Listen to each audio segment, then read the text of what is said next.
Call this meeting of the Select Board to order on July 7th. It's shortly after 8:30. We want to let everyone know we are having some issues with the Zoom. It's working. We have a whole group of participants on Zoom, but we can't get it on the screens. Somebody else had a meeting here last week, and we just have to figure out what buttons they pushed that changed our settings. And so, sorry, we're starting a little late, but there we go. Additions and deletions to the agenda. I have three. Right, what's the sewer address abatement? 3 Church Street. 3 Church Street for a sewer abatement. Utility. I would like to ask the board to move vote number 7 up to under the last sewer abatements. Our assessors have to go to a meeting at 10, so we're going to make sure they have enough time to discuss that one. And then I would like to add a vote under at the end about a potential purchase for our town grader. I found out about just yesterday.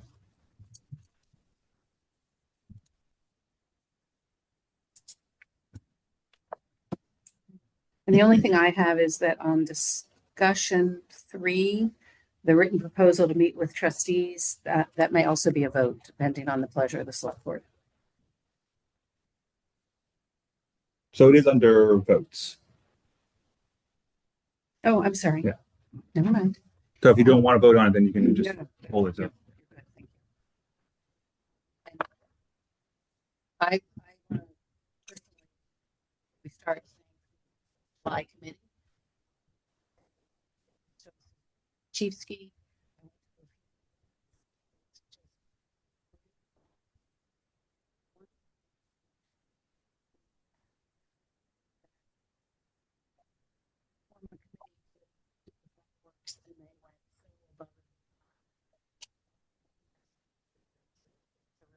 Fun weekend for everyone, and I know a lot of merchants also pitched in. We're going to get a list of everybody and make sure that everyone is acknowledged and thanked. But before we go on, I wanted to do that. I second that. It's awesome. You did a great job. The bike parade was awesome.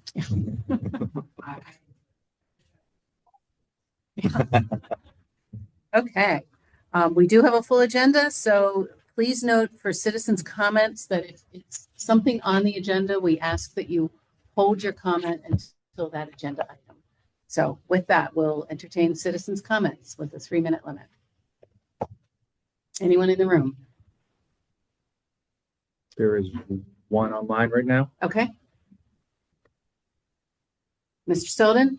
Yes, hi. I trust the board sees the large turnout that's here today on Zoom. Many of us are here because we are very, very concerned about the agenda item that is listed. And I'm not going to go into detail on that right now, but as a tangential comment, Mr. Duffy stole from us. He stole from the town taxpayers, and you have not investigated him. You have not put him on administrative leave. You've done absolutely nothing. You have done no discipline to him. And I don't really understand why you, Ms. Ford, are continuing to be involved in this matter, given your conflict of interest. I think you need to recuse yourself from this matter. You've given varying stories on multiple accounts. You're obviously covering for Mr. Duffy. There's no question about that with all that I know about you and all that you have demonstrated to the public. And you have a personal investment in this, such that you have a conflict of interest. One of your stories, one of your evolving stories, was that you knew about Mr. Duffy's illegal transfer. But I think that's a narrative, and I don't think that that's true. I think you're saying that after the fact to protect him. And the reason is that I have a letter from the town's attorney, Mr. Carroll. And in Mr. Carroll's letter, he says that there was never an open meeting law violation, which means that the board was not involved in this decision. It means that Mr. Duffy made the decision on his own, or your attorney lied to me. It's one of the two. Either you committed an open meeting law violation because you were involved, you appropriated money outside of a public meeting, outside of a warned meeting, or you weren't involved, in which case there is no violation. The other narrative that the trustees had some involvement is also ridiculous because the trustees have no control over the town money. Only the select board does.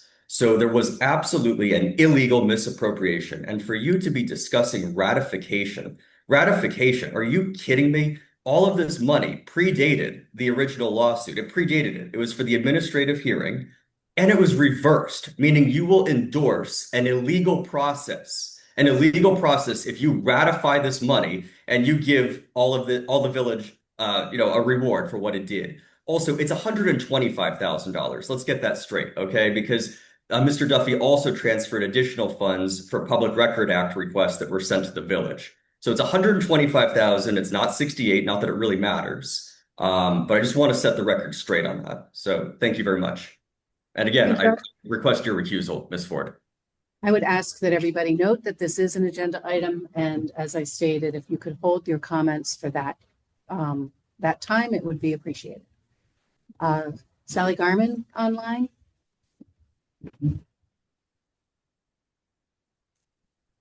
I've got Sally? Hi, sorry, I've got two things. One, I wanted to know what events over the planned weekend Mr. Duffy attended. And the second thing I wanted to ask is, we've got 4 people running for positions on the select board. And I wanted to know if on the agenda, if it couldn't be stated that we could vote for 2 individuals rather than them running for a seat on it. So it's just a question to look into. Thank you. Thank you, Sally. Anyone in the room? And anyone else online? Okay. Moving on to the municipal manager report. Just a few things. One, to touch on what the chair said earlier, I want to thank the 250th committee that was created and all the work they did over the last year. They really kind of went above and beyond what we asked them to do and create a really special event. And I'm excited for what they see going forward. We're already working with them to make sure the fireworks will be on July 4th the next few years. We have contracts from the company already that we'll have in front of the select board or the committee on how we decide how that would go going forward. I also want to thank the Public Works Department. They were out there yesterday cleaning up after the fireworks at the high school. I want to thank the school district for allowing us to be at the high school again for the fireworks. I also want to thank the police department, the fire department for all their work they did over the weekend. They were at many of the events, making sure the kids had fun and it was safe for everyone. So I just want to make sure everyone gets to know like all the work that went into that. I want to thank our auditor who came last week for the presentation on the FY25 audits. We know we had an issue with the first meeting. I want to thank him for taking the time to come back a second time. I believe he was on for about an hour, so we answered questions. So I just want to thank him for all his hard work on that as well. Again, I want to thank the emergency services crew, so police, fire, and DPW. Over the last 3 weeks or so, we've had some unique challenges. A turnover truck next to a river, a tornado of all things coming through town, and their response was admirable. And again, outside the normal scope of work, so I just want to thank them for all the work they did over that time period. Finally, it being July, the fiscal year 26 is over. Robert and I will be going through the financials over the next week or two, seeing where we're at, seeing if making transfers out of the capital reserves, things like that. And then we'll schedule a meeting with the chair and vice chair to go over any journal entries that happened over the year, so the board can review them and ask any questions they want on that as well. But we'll have probably another 2 weeks of that as invoices trickle in from the fiscal year. But we'll have an update probably end of July for where we think we are for the fiscal year. Eric, did you want to mention the Green Mountain Power? Just for informational purposes? Yes, actually, Chief, were you able to get more information on the Green Mountain Power? Oh, no, you're talking about the work on the substation? Yes. Yes. Yeah, so I put a call in, he called me back yesterday. Still looking at it. I guess just we received a letter from Green Mountain Power that they're going to be pursuing relocation and rebuild substation. So I wanted people to be aware of that. It does look like it's going to be rebuilt in Heartland on the corner or somewhere on Route 12 and Route 4. rather than right near the covered bridge. But that is, stay tuned, I guess, for more information on that. Great.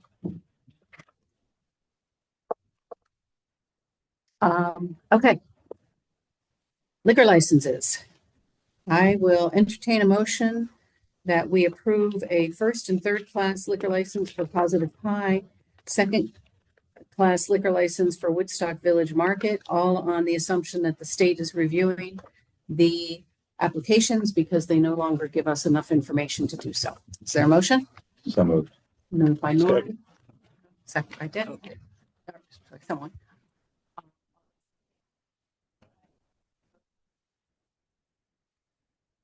Sewer abatement, starting with 10 Maple Street. We don't have any material on this one.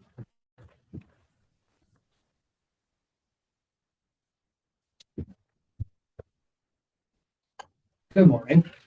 Or if you say your name for the record. Robert Denmore, Finance Director. We have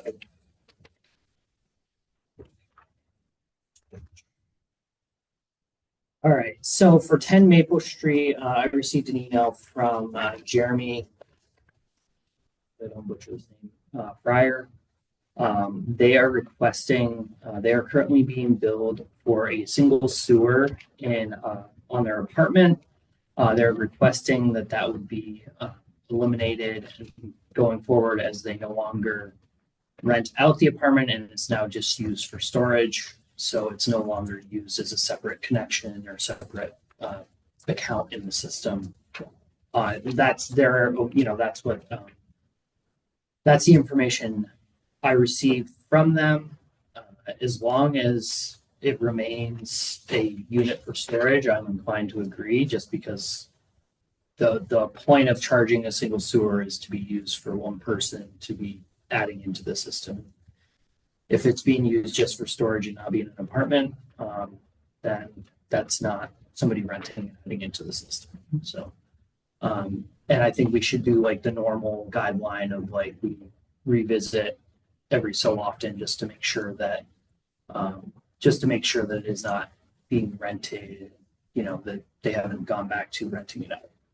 I think it's every 3 years is what we've gone with in the past. And how would you do that? I set up reminders in my calendar, and I would just probably reach out and just say, it's been 3 years since this decision. Has there been any changes? And that way, keep up the communication now that I have emails, or the next person, like have it on the list so the next person can. Have they explicitly stated that this will be permanent storage? They said that it is. They said we no longer rent the apartment and have not for years. We use it for storage and an at-home workspace for themselves. So Okay, they've been doing it for years. Yeah. Fine. So, for me, that's, if it's being used by them in their home and it's not being used as an additional apartment, then it kind of falls at.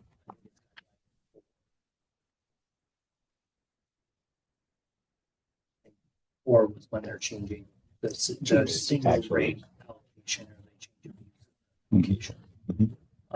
So. And that does specifically say that it's only good for 3 years. Okay. That you have to come and reaffirm. Yeah, so that's something that like I said, I'm okay with abating because of these.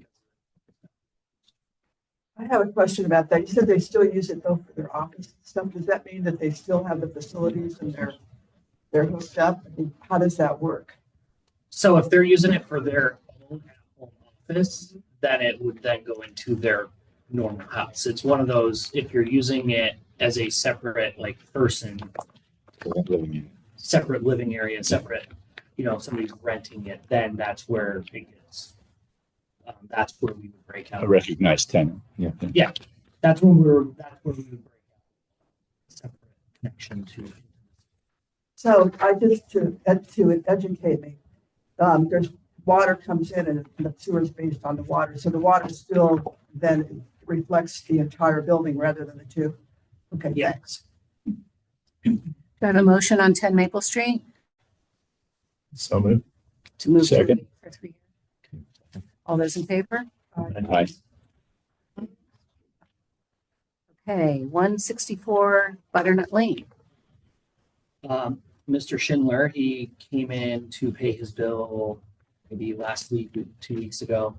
And he, while paying his bill, let me know that like his wife and him have separated and she has moved to Missouri. So they've always been charged double in the past because there was two of them there. Well, with his wife relocating, with her relocating to Missouri, that means he's the only person at the residence and such should be built in as a single under guideline 4 of change of use. And then we'll relook at it in 3 years.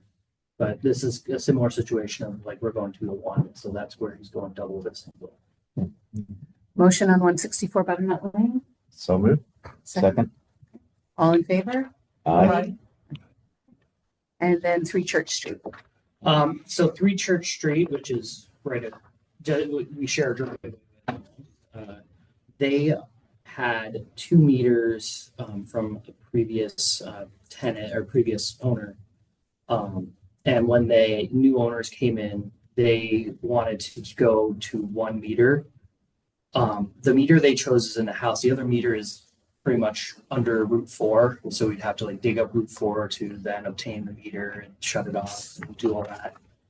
They're requesting that we abate the minimum charges for, I think it's just water. It might be water and sewer. The minimum charges associated with that second meter, because the cost that it would take to remove that meter outweighs the, outweighs, and we're trying to use taxpayer funds efficiently to have to dig up Route 4. And my suggestion is we'll still do our readings, and if there's any usage on that, we can look into everything. I doubt there will be, but it's one of those of we make it inactive in our system with contingency that we confirm there's no usage at each reading, and then we will communicate with the homeowner if there happens to be usage at that time.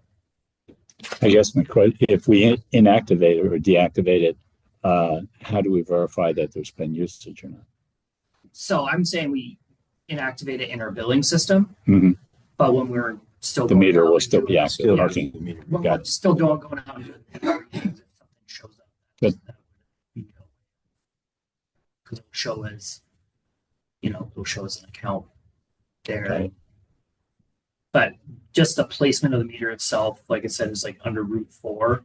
So it's just not we'd have to like go to 1 lane on Route 4, dig it up, put the fill back in, put the pavement back in. So it's just the process of removing that meter is going to be it's going to cost more than, just inactivating it at this point.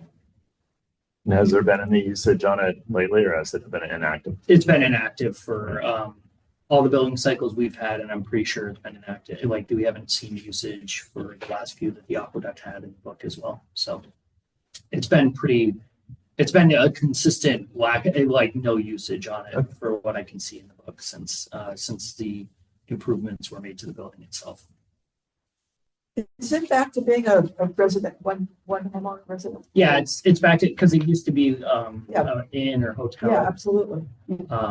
So it's back to, it's a residential property now. So, but that's, that's a history of it. Is it went from when it was in that hotel, that's why they had the 2 meters. They would have one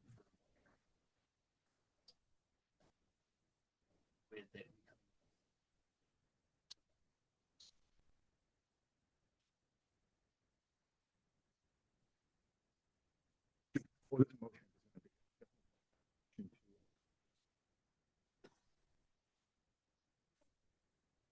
Just have to introduce yourself. Yeah, I'm. I mean, he presented it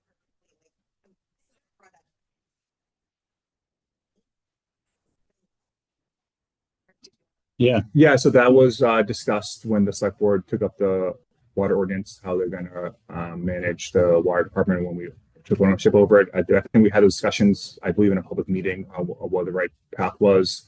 The select board at the time decided to include the pipe, I think, all the way to the connection at the house, I believe was to the meter. Where previously it was cut off at the road when the aqueduct owned the company.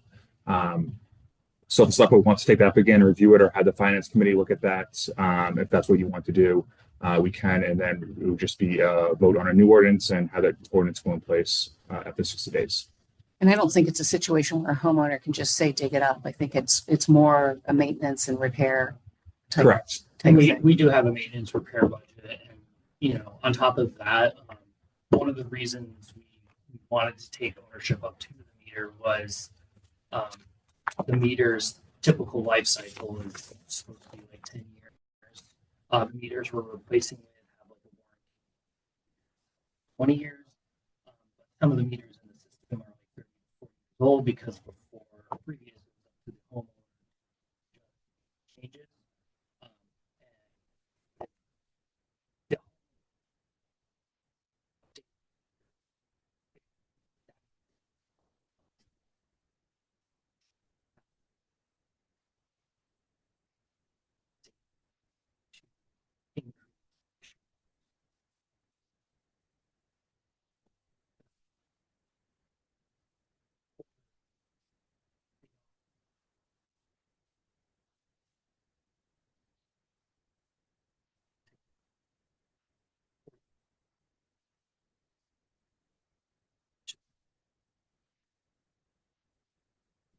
So the reason we're taking responsibility to the house is because of the meter.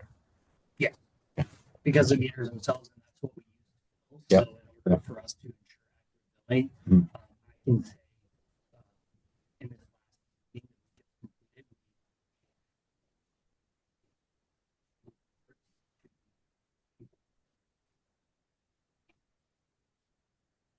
so those people don't receive those charges.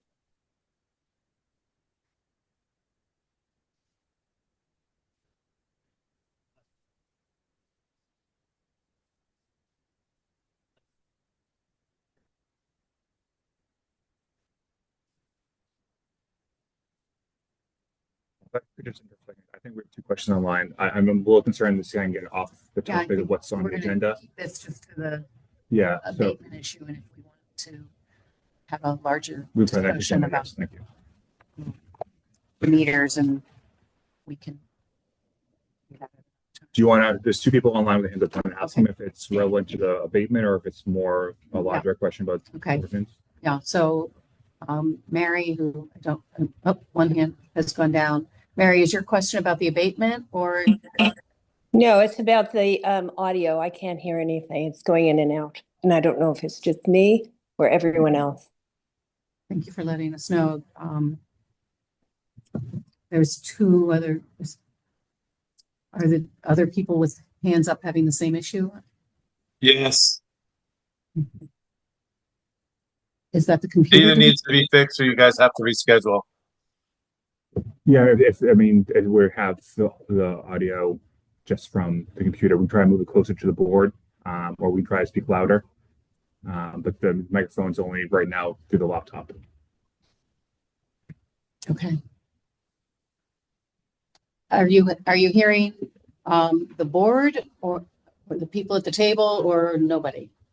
I'm just a little surprised with all the money that's being spent on salaries that we can't afford microphones. It's pathetic. Okay, so we have microphones. Somehow another agency used our Zoom, as I said in the beginning, and we're having trouble getting it restarted. I can hear the board. I can hear Robert. I guess I can't hear people at the table, and I'm not hearing people online. Maybe we ought to have them come up here. Yeah, I think you're going forward. We can have people come up and speak next to the laptop. That'd be great. Thank you. Thank you for letting us know. So I make a motion that we approve the abatement On- on 3 Church Street. Is there a second? Yeah, second that. All those in favor? Aye.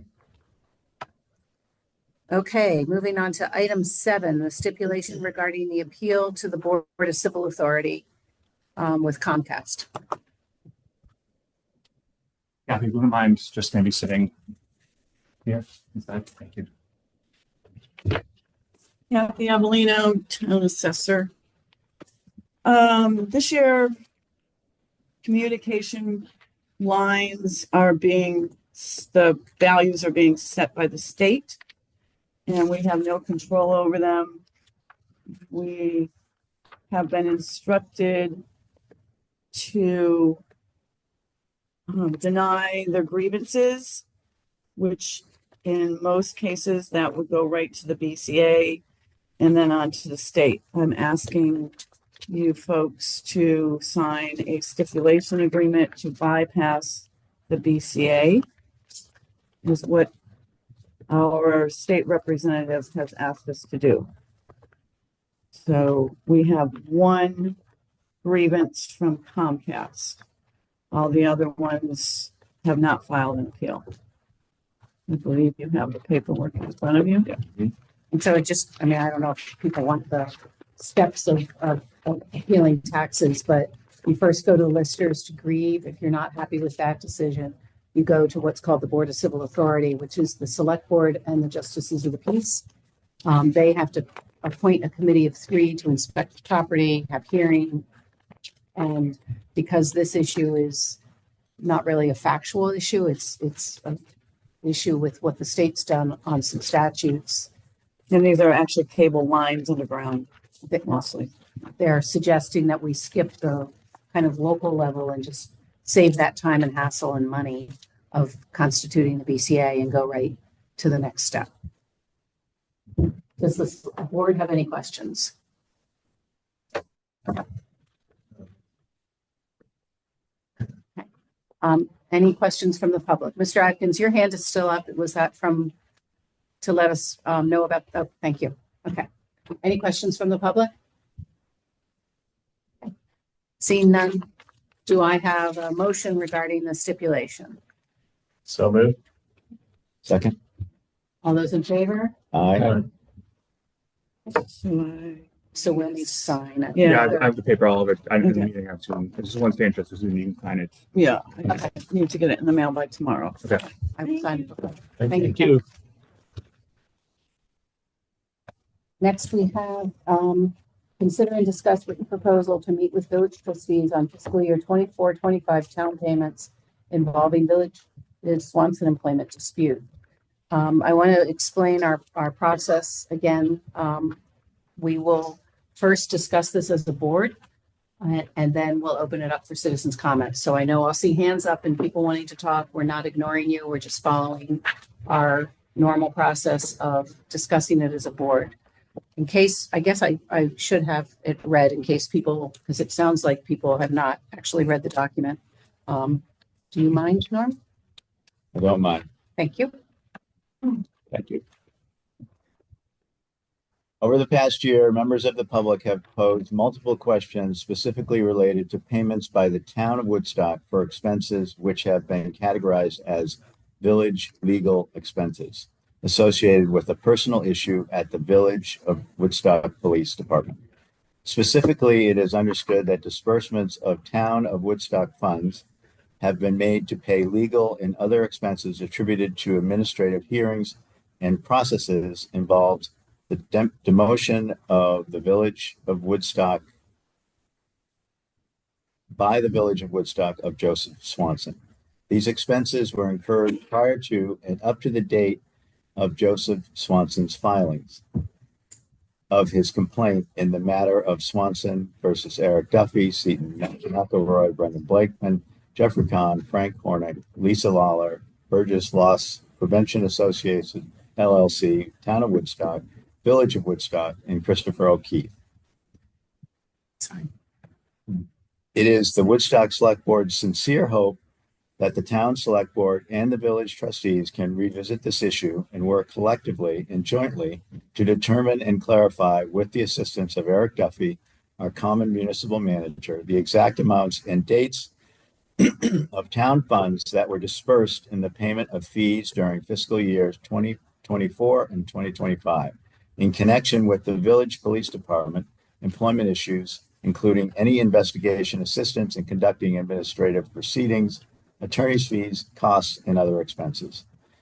Having come to a common understanding of that amount, the Woodstock Select Board would like to formally discuss and, if possible, come to a joint resolution on amounts, if any, to be reimbursed to the town from village funds and/or amounts paid that should be considered by the Woodstock Select Board for formal ratification.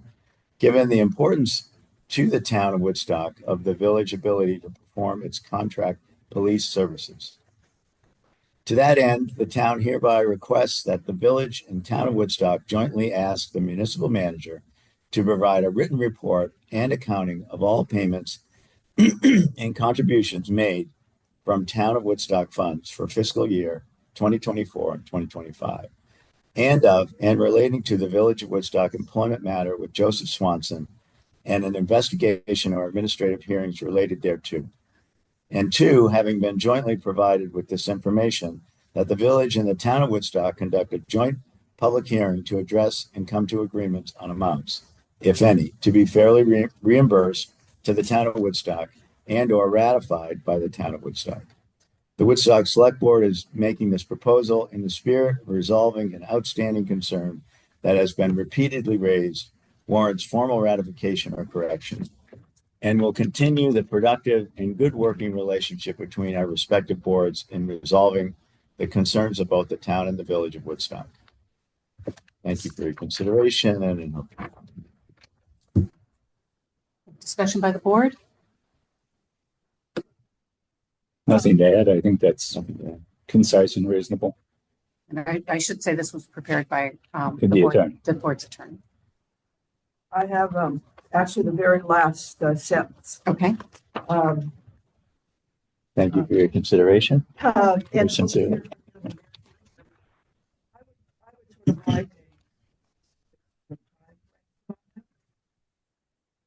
So where are you talking about? Last two words. What he's suggesting is that we have a time frame for the two steps. One is the production of documents Right. relating to the amounts, and then trustees. I just say, What would you suggest? Yeah.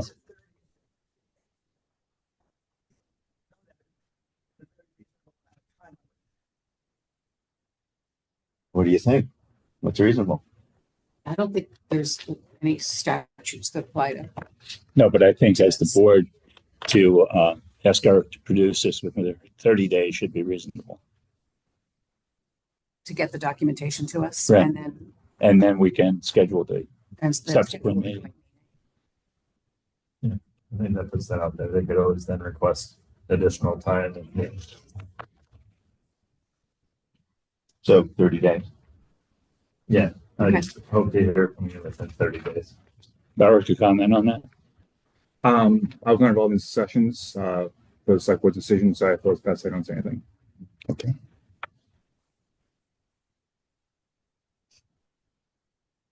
And I think since this has been going on for a period of time and has warranted a lot of discussion regarding the 30 days, I think the board would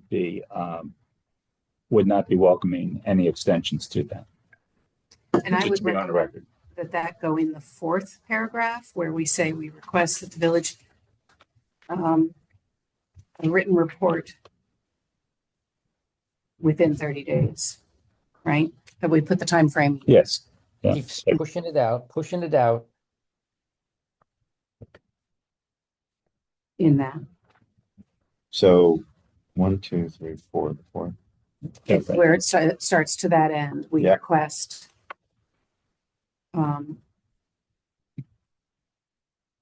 All payments, country. and that does Or say it's that submitted in no more than 30 days from. I guess I'm just flagging one concern that it has, and I don't know if we don't have the attorney on the line, but it says that the village and the town jointly ask, which means that the village meets next week. So if it's going to be a joint ask with the village, it can't happen until they have their meeting and they would have to consent. Do we want to have it be just our request? Yes. In paragraph 4. In paragraph 4. So take out village. Yeah, I mean, I think that this was all put in the spirit of cooperation with the village, but I think that it unduly delays and ties us to that. So that we just take out just take out the village and let's keep the town. Yeah, we can notify and inform the village of our decision. Yes.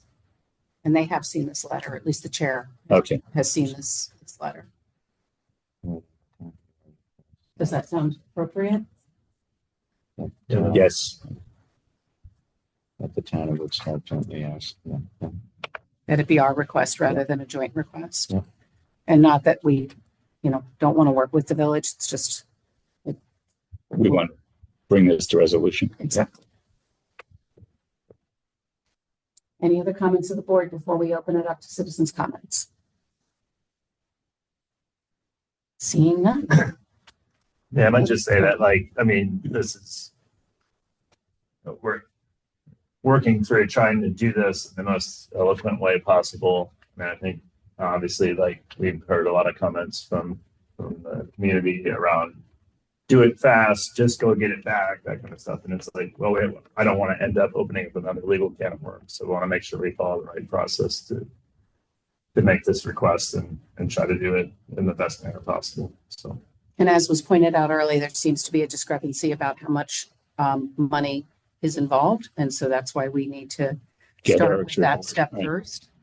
I've heard a lot of talk and got an email about ratification. And I think people are ignoring that that's not the only thing we're saying here. So, okay. I want to just add sort of the larger picture of this as to how we go about sort of ensuring that this sort of situation doesn't happen again. And, it's another layer of oversight. I know that some things have changed, Susan has explained before, in terms of signing warrants and that sort of thing. But I'm going to just bring up, and I don't, once again, as maybe we need the auditor's position back as being part of this. And also, to have separate accounts, which I know there's pushback on that, but I just want to state that again, that I think it would have kept it cleaner to have separate accounts. So that's sort of my suggestion in terms of we've got to look at the bigger picture so that something like this doesn't happen again.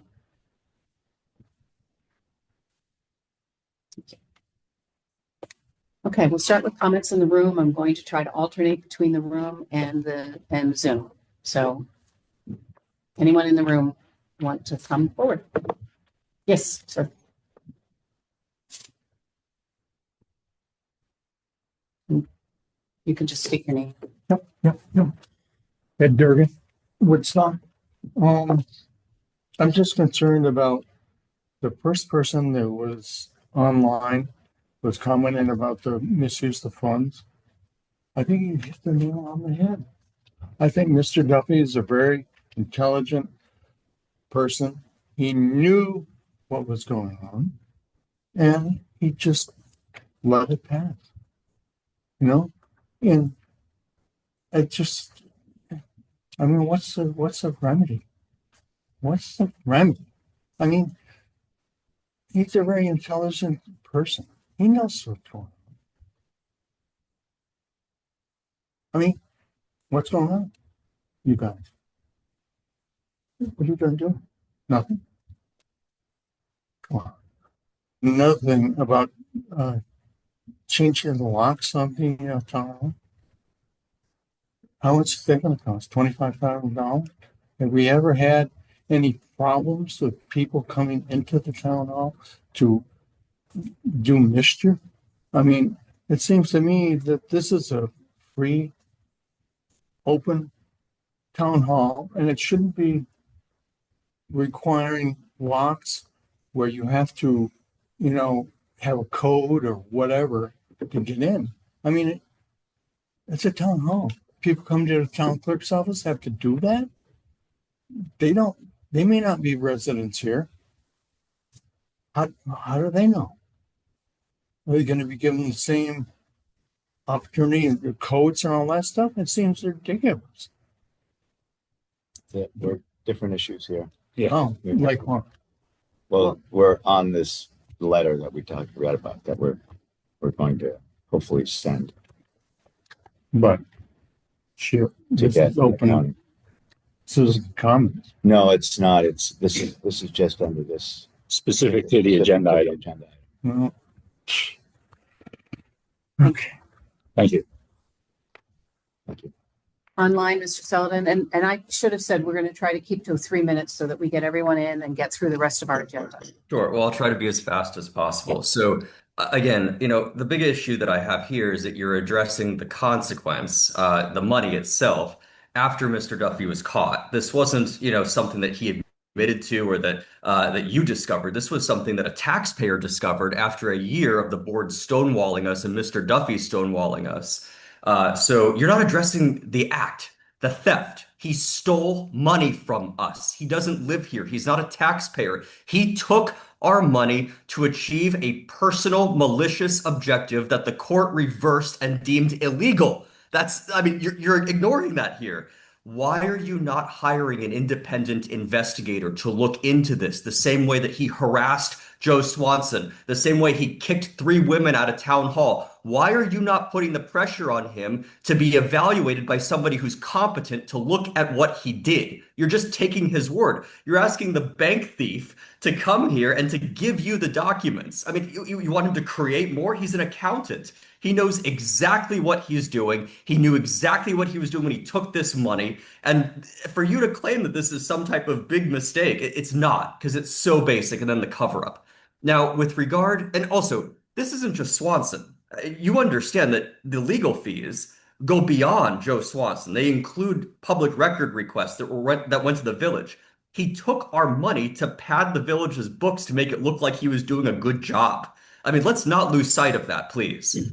Now, with regard to the letter that you are sending to the trustees, it says that the legal fees for Joe Swanson were incurred up to, basically including the date of his lawsuit, and that's not true. The legal fees ended when that awful, malicious, illegal decision by Brenda Blakeman and the entire trustees came out.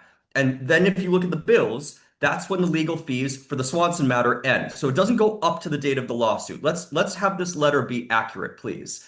And that brings me to another issue. If you're giving Mr. Duffy 30 days to come up with some story, that's after the August election, okay? Brenda Blakeman's husband is running to be on the select board. This is a major conflict of interest. How is he to decide this issue when his wife spearheaded this entire incident, engaged in illegal conduct, knew about this, knew about taxpayer theft, and lied about it to the public? And then he's supposed to represent us and vote on this issue to ratify or to have it paid back? Huge conflict of interest. And I can't believe he's even running right now. But in any event, I think that the issue, Susan, is that you still haven't recused yourself, and you need to do that on this matter, given all of your inconsistent statements. Thank you. Thank you.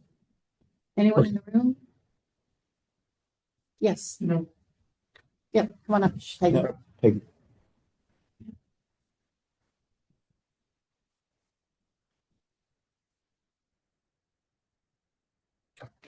I think sit there. Peggy Fraser, Woodstock Village. What I'm a little bit confused that my understanding is the select board controls the finances of Woodstock. So why do you have to have an agreement with the village when it's about money? I don't understand why. It could just be that you make the decision that you basically seem to be going towards for the 30 days, et cetera. Can't the village be excluded from that particular letter because you control finances? That's my question. Thank you. I'll try to answer that. I think that the letter was drafted kind of in a bit of a spirit of cooperation with the village. Oh, sure. And we've taken that out for the production of the documents because we don't want to delay that. But if we make the determination that all or any of the funds need to be reimbursed, we can't do that without the village's Why not? cooperation. I think. Why not? You Yeah, it was control the already appropriated finances. prior year. So Yeah. it'd be similar. I mean, I think we're at least from my perspective, I'm trying to do everything clean, Sure. not go But why back is and it not sort of, clean to do? uh, Just say, well, we're the select board. there was both different boards at that time than there are today. Mhm. There were decisions made to allocate that at that time. We're trying to figure out how those were made.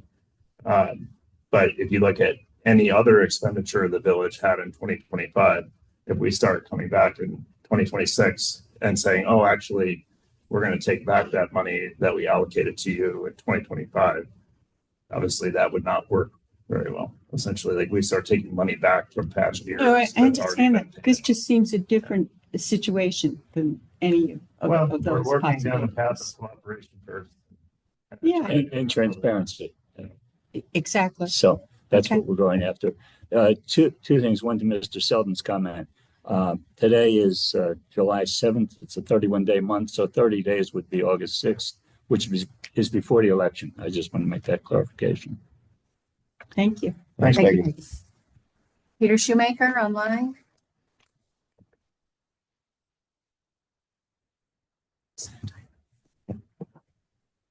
Go ahead, Peter. Hi, good morning. So I would like to thank you for bringing this issue up again, but I guess we need to go back to why Mr. Duffy is allowed to do this. I had asked for an independent look into this matter before, because that's what needs to be done. Echoing an earlier comment, it's sort of like the bank robber deciding on how the money got robbed and whether he was doing it illegally or not. So I think what the board should do is ask for an independent audit of this situation and how it occurred, because as Gay Travers said, how is this not going to happen in the future? I know you put in some controls for afterwards to catch it, but I think there needs to be some, on the manager's part, there has to be some kind of accountability to this. Now, if he produces a report and says, yes, I did this illegally, because he had to have done it illegally, there was no vote. The one story that we got from the village trustees chair was that he was directed by the two chairs to do this. So where did she get that information from? Did that come directly from Mr. Duffy? Did he say, oh, I was told to do this by the board chairs? If so, he should have known that that doesn't make that legal. He should have said, no, I can't do that. I can't go out and buy a new truck for you because that's illegal too. So whatever the illegal funds, how they were spent, and bringing those back to the town is one issue. But to hold a manager accountable for actually doing something that creative accounting sometimes gets you in trouble. And this is probably one of those situations where creative accounting should fall back on him. And it shouldn't be him explaining why he did it. We know why he did it. I mean, we all can have, reasons to balance the village budget, make him look good. And it seems to me, I missed the last meeting where you followed up with the auditor, but it seemed like the village came into a little bit of a windfall in that 25 audit. So they have more than enough money to cover this. This is not going to put them into the hard spot and make them go bankrupt. So I guess I would just say that there needs to be a more of an independent look into his actions. And maybe that's why you went into an executive session about following up on his performance review and what that'll do. But it's pretty disappointing that you're letting him come up with an excuse for why he did this. Thank you. Thank you, Peter. Anyone else in the room? Online is Joe Swanson. Yes. Good morning, everyone. Joe Swanson from Woodstock. I just wanted to comment on the point that the village has to be cooperative with returning the money, but if it's ill-gotten gains, I don't see why that would be a requirement. I think it's town's money and the town's right to request that all be returned. Thank you. Comments? Not seeing hands online. Anyone in the room? So it's My understanding that we are amending the letter, the fourth paragraph to read, Allison. oh, I'm sorry. Thank you. Allison? Good morning. Thank you. I just wanted to, I apologize. I'm getting an echo back from the computer. Very distracting. I just wanted to enforce Mr. Shoemaker's comment. I brought this to the attention of the joint boards and the public back in February. And I'm kind of astounded that you've waited this long to ask Mr. Duffy for an accounting of those funds and that it's required coming to this. Obviously, Mr. Duffy knows how this occurred. And I just wanted to reiterate Mr. Shoemaker's comments about how I think it's important that an independent party at least oversee this, if not conduct it independently, to come up with the accounting. I have a number of records myself, and Mr. Johnson largely confirmed the numbers that I calculated. We were within just a few $1,000s of each other. But I do want to express some concern with Manager Duffy's response to my request for a public document. He's stonewalled a lot of my requests, dragged his feet, tried to avoid giving me documents that I asked for. He has charged me around $200 for various documents, and I'm happy to pay for staff time. But I did request further documents about a month ago that I still have not received from him. Previously, all of those document requests had been delivered electronically.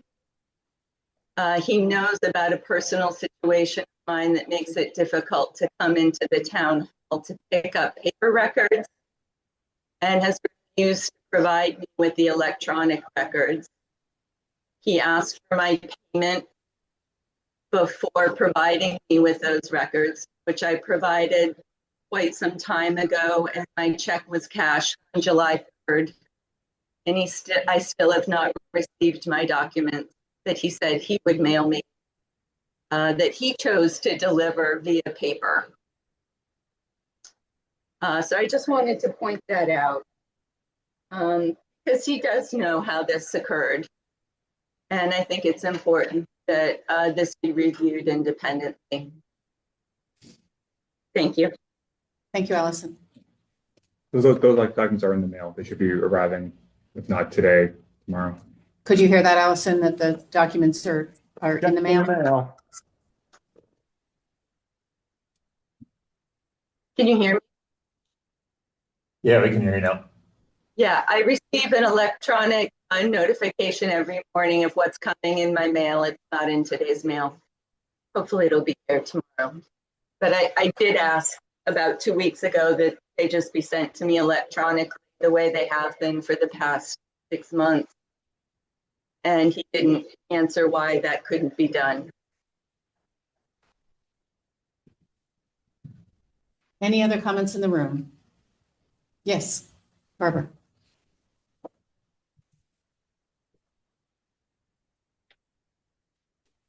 Good morning. Good morning. My name is Barbara Otranto, and 30 days seems perfectly reasonable for most things. But a very simple thing that I asked to be corrected has taken over 6 weeks. So if you say 30 days, this stuff always gets put out and put out and put out. I think we have to cut it down to 14 days. If you don't get it done in 14 days, I mean, you know what happened. If you can't present it to the taxpayers in 14 days, then you have that little buffer zone of another 14 days before the election happens. That's my consideration. And that's why we stipulated not more than 30 days. I don't know if we want to entertain 14 days. I wouldn't. I'd look to my colleagues. Yeah, me too. I mean, it's just dragging it out, and 2 weeks should be plenty of time to get this presented, in my opinion. And it's just my personal experience that things take a whole lot longer than they should. So that's my comment. Thank you. Well, I sort of agree. I sort of like the 15-day aspect. I know this is going to take the cooperation of Robert and other staff people. It's summer. I just want to make sure we're not running into any vacation time. We are. Okay. So I think we stick with 30. Stick with 30, and again, stipulate that beyond 30 will not be entertained. So it's mandated 30.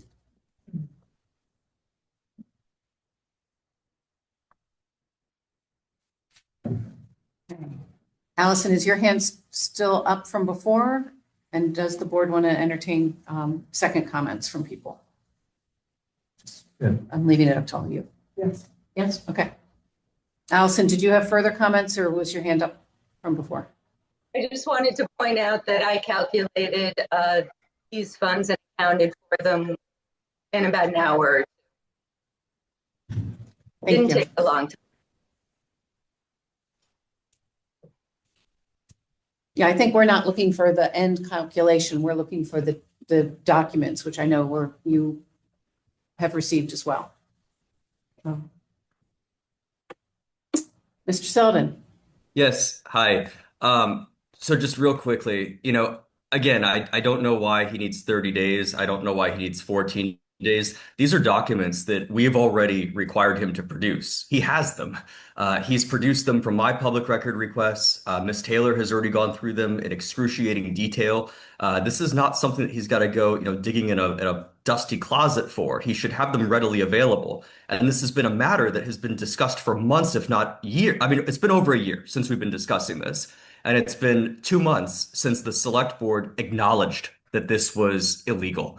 And so I don't understand why he needs 30 days. I don't understand why he needs 14 days. And just as a response to Mr. Sweeney, I did say 30 days puts us into the new board, but that's because it puts us to August 11th. The election's August 11th. What are the chances that you are going to reconvene between August 7th and August 11th? I think that chance is very, very low, which means that we now risk having two select board members with massive conflicts of interest. That would be you, Ms. Ford, and Clay Reed as well. Thank you. I guess it's our hope, if we say no more than 30, that the documents are produced as soon as possible. But given vacations and things like that, I do think we want to give the town the benefit. And I think Mr. Duffy's on notice that it will be certainly appreciated if the documents appear in less than 30 days. 2 more. Okay. Yeah, that's Sean. Okay, we'd like to get this wrapped up soon, but Peter, or I guess Jim Otranto, you haven't spoken yet. Let's start with you. Hi, can you hear me? Yes, we can. Thank you. Are you setting parameters from Mr. Duffy as far as what's to be included in this letter? Because, he could conceivably leave certain things out that are pertinent to this whole thing then that you would be looking for. And if he does leave them out, then there could be more delays trying to get that from him. So I really think you should be setting some kind of parameters of what you're looking for in this letter. Yeah, I think I think the letter sets that out. Did you spell it out for him? Yeah. Yeah, in the second paragraph. It is? Okay. I haven't seen that. So, all right. Okay. I just wanted to bring that up. Okay. Thank you. Peter? Hi, thank you. Still figuring out the Zoom thing. So you have select board meetings on July 27th scheduled on the website, as well as August 4th. I do think that was a great point coming up. Maybe he doesn't need as long to produce these documents. If you did 21 days, he would certainly have time to have that ready for the August 4th meeting. That kind of splits the difference between 30 and 14. Not quite sure the math works, but it's close. And that gets you in time for the 4th. I'd really like to think you could get it in by the 27th, July 27th meeting. And then Mr. Ontario just made a wonderful point. So certainly there is the fact that he needs to come up with the actual figures that were illegally transferred to pay for the employment hearing and matters related to that. But there also needs to be an in-depth discussion or a report from him too, is why he did this without a legal vote by the select board to spend this money. I think that's a really big point that hopefully doesn't get washed up in this whole fact, trying to figure out the money part going back to the town, which should happen.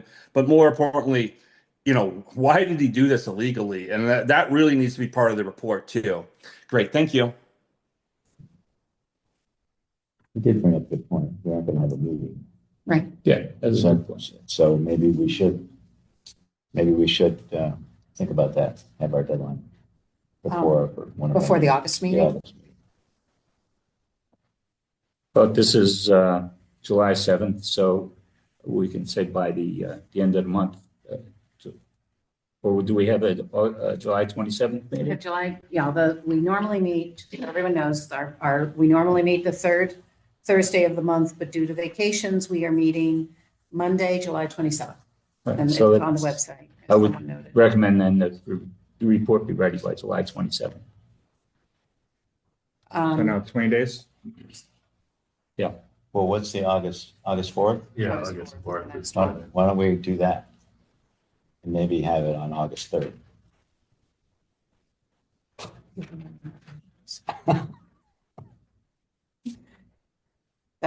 Well, if there are questions, then it will spill over. And I think a lot of the concern of the community is that it's sort of taken care of before the election. So are you saying you agree? No, she wants it by July 27th.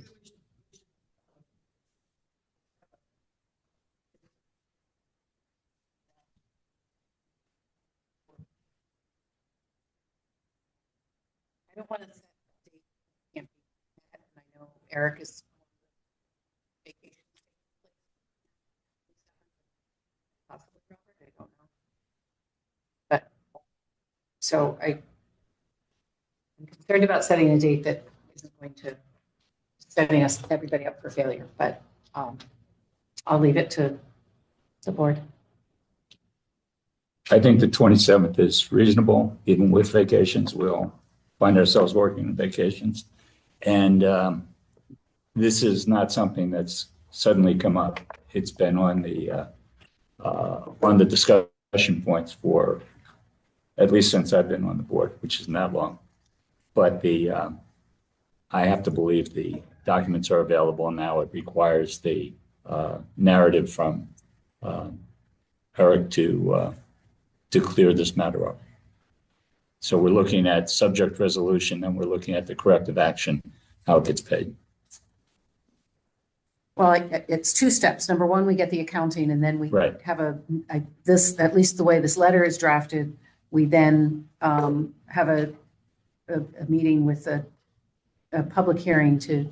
Right. So I think the 27th would be. I guess from my perspective, I don't think all this is going to wrap up before the election anyway, and the public is electing two people that would receive this report and make the decision along with the three of us that are still on the board. I don't know. I don't necessarily see the connection between the election date and this, but maybe I'm missing something. Well, I think the intent is that we don't want this continually kicked down the road with extensions, which may or may not happen. And the more opportunities we have for public discussion before the election, I think will benefit the community.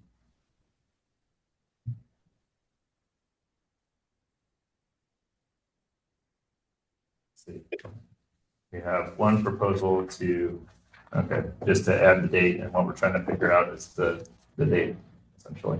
Right. Well, I think we're changing paragraph 4. Right. Right, to take out the just village. take out the village. It's just going to be the town of Woodstock. And we're not jointly asking. And then we're asking to have it produced for the July 27th meeting. And that's the question. And you're not thinking that that's as imperative as. I think the most important thing is to get it right. And I realize it's dragged on, and I realize there's impatience around that, and like do it fast. But I most want to have a report that is thorough and clear. And then if it's important for others to have that done before the election, I can understand that. Although I also feel like the community is going to elect 2 people to help make this decision probably in the end, so.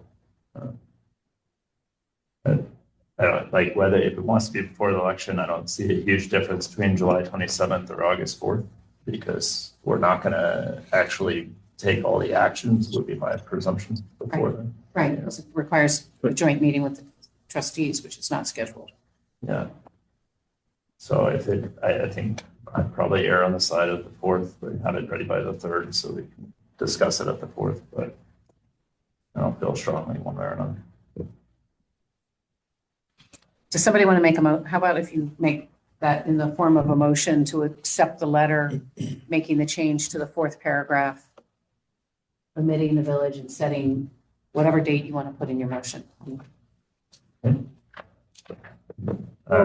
we just sort of see where, what page we're on? I'm for the 27th. I'm just before we start cluttering it with a motion. How's everybody else on that?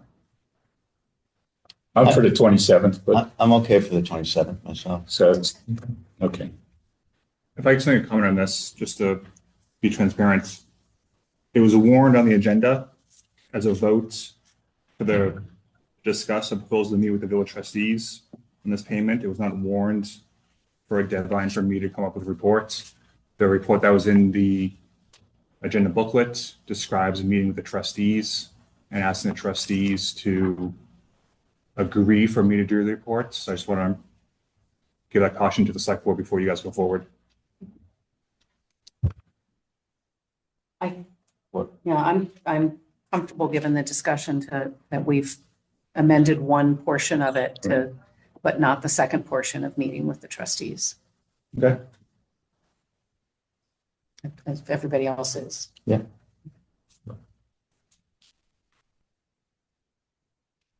So is the motion to make the change to that the town is going to request, the select board is going to request the items in the 4th paragraph by no later than July, I guess it would have to be July 26th. We're going to discuss it on the 27th. Right.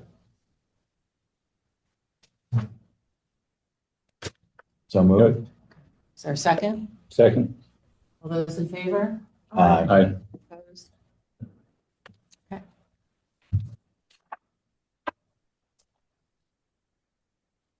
We have to, speaking of the August 11th election, the next thing is to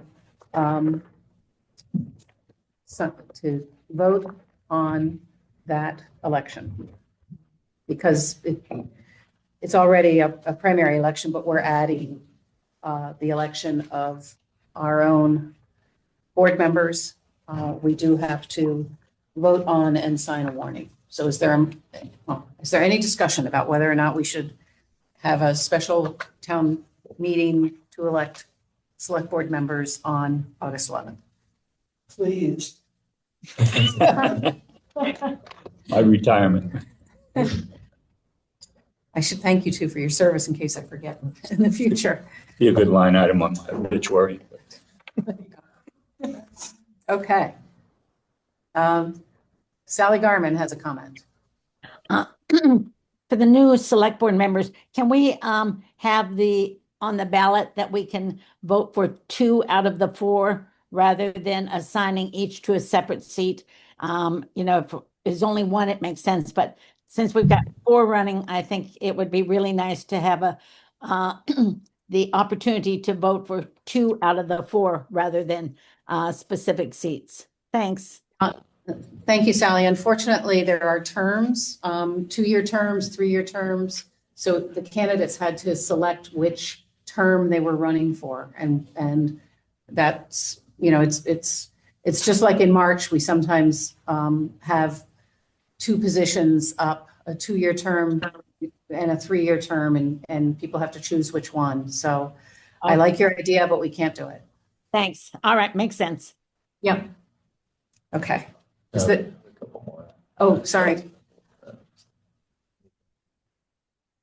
Alyssa? Hi, I just had a follow-up on that. Is there a way to change that? Because I have always had that same thought. I don't like the way people, like the way the whole voting works. Is there a way that if someone drops out of their term, like anytime we elect anyone, it's everyone gets voted on together for a set number of years for a new term, even if someone dropped out in the middle of their term? Like, I understand we can't do that right now, but my question is, if there's a way to change the way the structure is of the voting and the terms and how that all works, I think a lot of people would probably find that to be a good thing to review and consider changing, so that when we vote, so everyone can be competing against each other for seats like this instead of being assigned, just like she just said. That's all. Thank you. Thank you. Anyone else? That's it. That's it? Okay. I just wanted to make sure that this has gone through Charlie and it's all. Yes. Thank you for checking me, yes. I appreciate your concern. Well, you're the guy, right? It's the guy. Okay, do I have a motion regarding the warning? The motion. So moved. Okay. Second. Thank you. All those in favor? Aye. Select Board protocol and procedures. Eric has kind of put something together for us as a draft.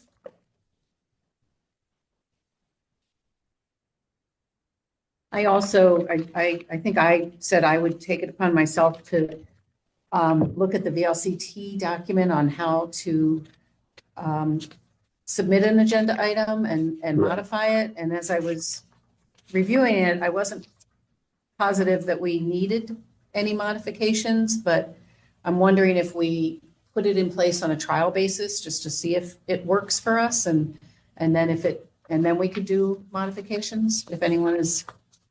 I would agree with that. Are you referring to the previous application that we went through? We went through the last meeting. Yeah, the Vermont League of Cities and Towns proposal for. So we were going to try that for an agenda item. Yeah. And so I think I'm recommending that there was a concern last time that it was too formal, but I don't think that prevents us from, listening to citizens' comments and adding things ourselves to an agenda. And it does give citizens a way to submit an agenda item. And I'm not sure it's the procedure for us, but I think maybe if we try it on a limited basis, we approve it for a limited basis and then review, at least we've got something in place. I would second that. Whose responsibility would be to respond to those documents? I think the select board. Yeah, the chair. The appropriate board, yeah.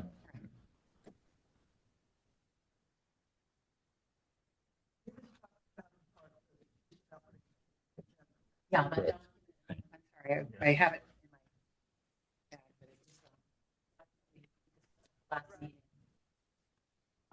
Separate and apart from the one in our packet, which we also have to discuss. What does everybody think is a reasonable time period to put the VLCT document in place to give it a try? Well, I think that's sort of part of the whole larger picture here, that it's not just vote on for that. I think this whole putting everything down on paper and making everything official and everything, as I had said, I wanted this to be a larger discussion. I emailed that to you, Susan, that I think in terms of the approachability, the feeling that people can participate, I think it's a larger picture. I think it includes town hall, and I had expressed that before. I think town hall is the center of all of this, and the first thing that you encounter when you call town hall is you get an auto answer, you do not get a person. And this is absolutely no reflection on the people working here, because they're all great when you can get them. And the problem is you call, or my experience has been calling here, and you can't get anybody. And it's very frustrating to me. Somebody should answer the phone, and even if they can't answer your question, you feel like on your first try that you have, it stated your business, whatever it is. And my suggestion really strongly, I mean, if you call and the first thing you hear is if it's an emergency, hang up and call 911. Well, that isn't the first thing you want to hear when you call your town hall and you're questioning about taxes or whatever it is. I mean, to me, already you're being set. There's a wall put up there, and then you go down the list of who you're supposed to contact. And very frankly, the town manager isn't even on that list. And I mean, I just think that's a really poor message, and it really reeks of inaccessibility. And I think the flavor could change tremendously if you got rid of that auto answer system and somebody answered the phone. And as I say, I want to underscore completely, this is not a reflection on any of the staff, because every staff member is friendly and responsive, and when you can talk to them. It's a systemic thing that I'm concerned about, and that and what's more systemic than having an auto answer system? So I feel that's sort of an undercurrent of all of this is that there just seems to be this feeling, and it goes into the citizens' comments. It's the same thing. You're immediately told 3 minutes. Well, already that's a roadblock. You feel sort of nervous, and you feel like, oh my gosh, can I get it in that? It's rush. And then the idea that we cannot respond to citizens' comments is outrageous. It's when there's simple things. There were a couple at the joint meeting last week that they could have been answered instantly. And on this, it says, well, an individual select board will talk to the person separately. Well, to me, that's bypassing the whole open meeting system.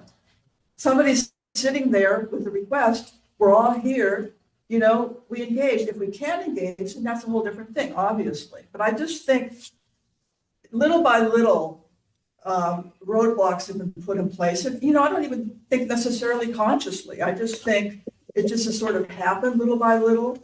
And, I would just suggest that we could get back to some sort of a feeling of that people feel like they're heard and they can participate. They're not running into roadblocks every minute.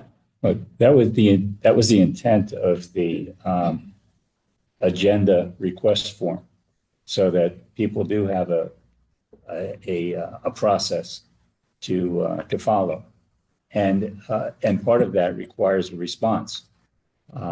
It doesn't address your question is that we don't have a town switchboard operator, but I think it's a step in the right direction.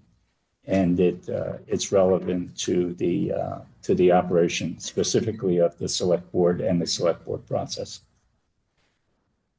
And yeah, no, we have to. We're gonna keep to the board. Sorry. Sorry. Then we'll open it up. I promise. But it's not open. It keeps order. Okay, so that's the end of my comments. And I want to talk about the citizens' comments because we have been advised to be careful about open meeting law. And I'll throw out just a hypothetical. We're sitting here and somebody says, I want to talk about this thing going on in my neighborhood, and a whole discussion happens. It's not been on the agenda. People don't know that their neighborhood or perhaps even their property is going to be discussed. And that it violates open meeting, which is why we don't comment on citizens' comments. That said, Eric and I talked about, and it hasn't come up today, but making sure that we get people's email addresses. Somebody at the joint meeting talked about the meeting schedule and not knowing when the meetings were. And I tried to reach back out to her, couldn't find an email address. I did end up finding she had a landline and left a message on her home phone. I'm assuming I left a message on her home phone, but so I think we're doing the best we can within the constraints of making sure we don't violate open meeting regarding that. But I think, you can sort of decide when that actually happens. Like, for example, the example you just said, I felt like she could have been answered right then. But I think then where do you draw the line? You know, that's the concern. I don't know. I mean, I just think it takes common sense, really. I don't, I mean, it's like, why now? I mean, there never used to be an issue on limiting citizens' comments. So why now? It's everything couched in lawyers and, oh my gosh. I mean, there just seem to be so many restrictions put into place. And that's not to say there's not times and a place for all of that. But what I'm saying is, in general, it feels very restrictive. So Susan, what are we Yeah. accomplishing on this? Well, Are we our voting hope- on this? Our or- hope is that I would like to have a vote on the agenda policy for a limited time period to give it a try. We also do need to discuss the meeting protocol that's in the packet and decide whether or not you want to vote on it.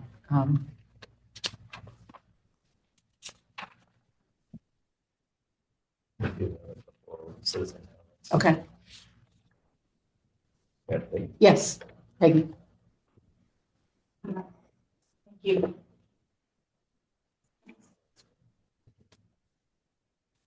Hi, Peggy Fraser, Woodstock.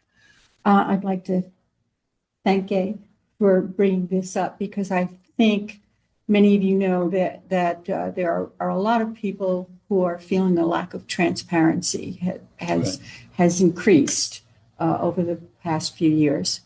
And for the sake of addressing that, I would like to say I really do not understand why a citizen's simple question cannot be answered at that moment. If there was a problem that you assess, say, I'm sorry, we can't discuss that now, but so many little things could be answered right away.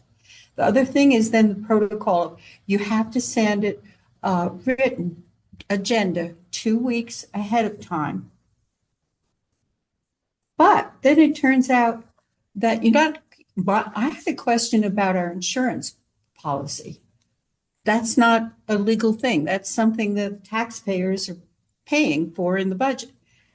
So sending it for the agenda to be put on the agenda, it just disappeared, never got answered because it turns out that you decide what's going to be on the agenda.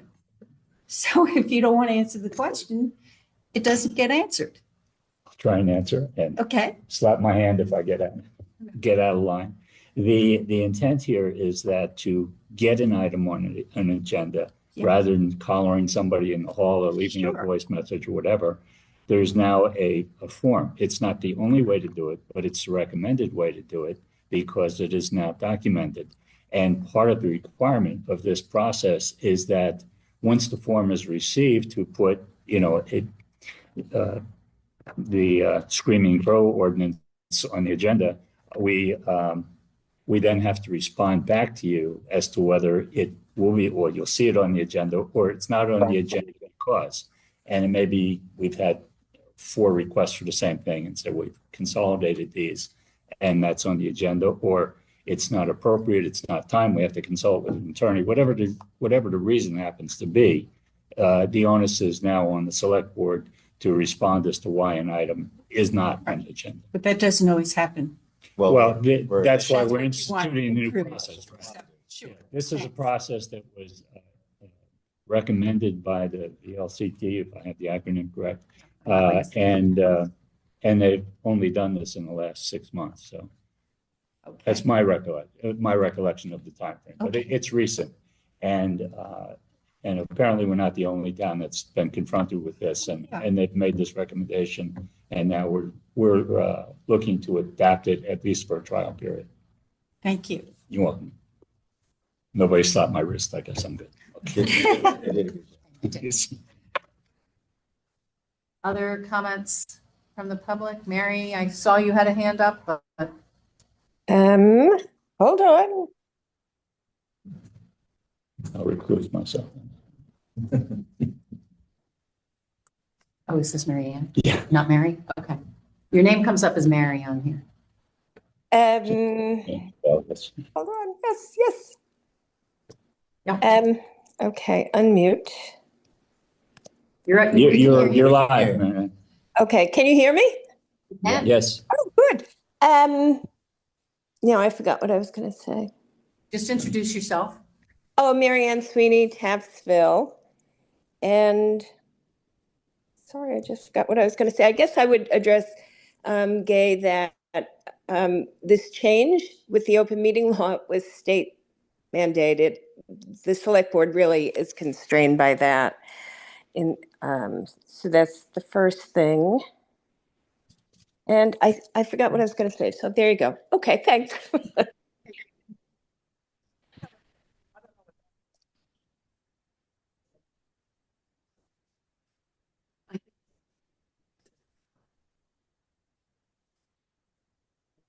Is that right? I don't want to speak for you, Mary. Sorry, I can't hear you. Gay asked what you were referring to about it being state mandated. And I tried to answer, but I should let you answer. And constrained by the open meeting law. I'm sorry, I couldn't hear what was going on. Are you waiting for something from me? Yeah, you made a comment about that we were constrained by the state on open meeting law and referred to a comment by Gay, and she's asking what comment you were referring to. Is that correct? Yep. Okay. Oh, that all of this has changed, why there couldn't be, why we couldn't just respond to comments, why the select board can't respond to comments. I mean, some of it, a lot of it is because the open meeting law says you need to have it on the agenda. People can comment on whatever is on the agenda. So that's what I want to say, that the onus is not on the select board here. Thank you. Thank you. I want to respond to that. If I remember correctly, I attended that VLCT training, and it's recommended that you have the power to not do it, but not necessarily that you can't, is my recollection. Okay. I'll check that again. Yeah, thank you. Any other comments? Okay. May I make a? Yes, come forward. Yeah, please come forward.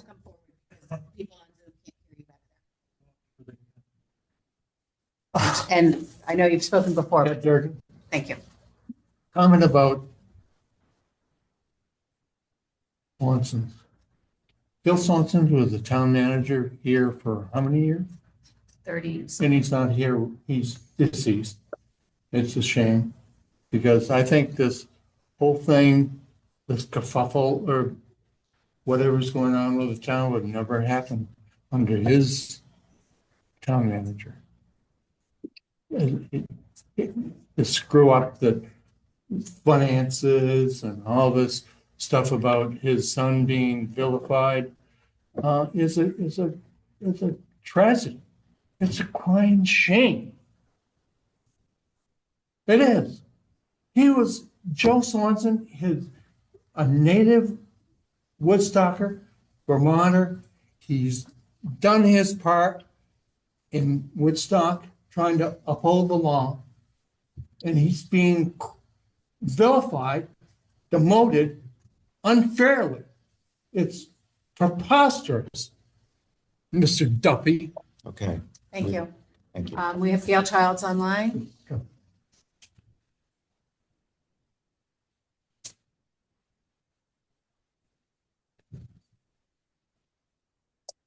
Gail? Gail?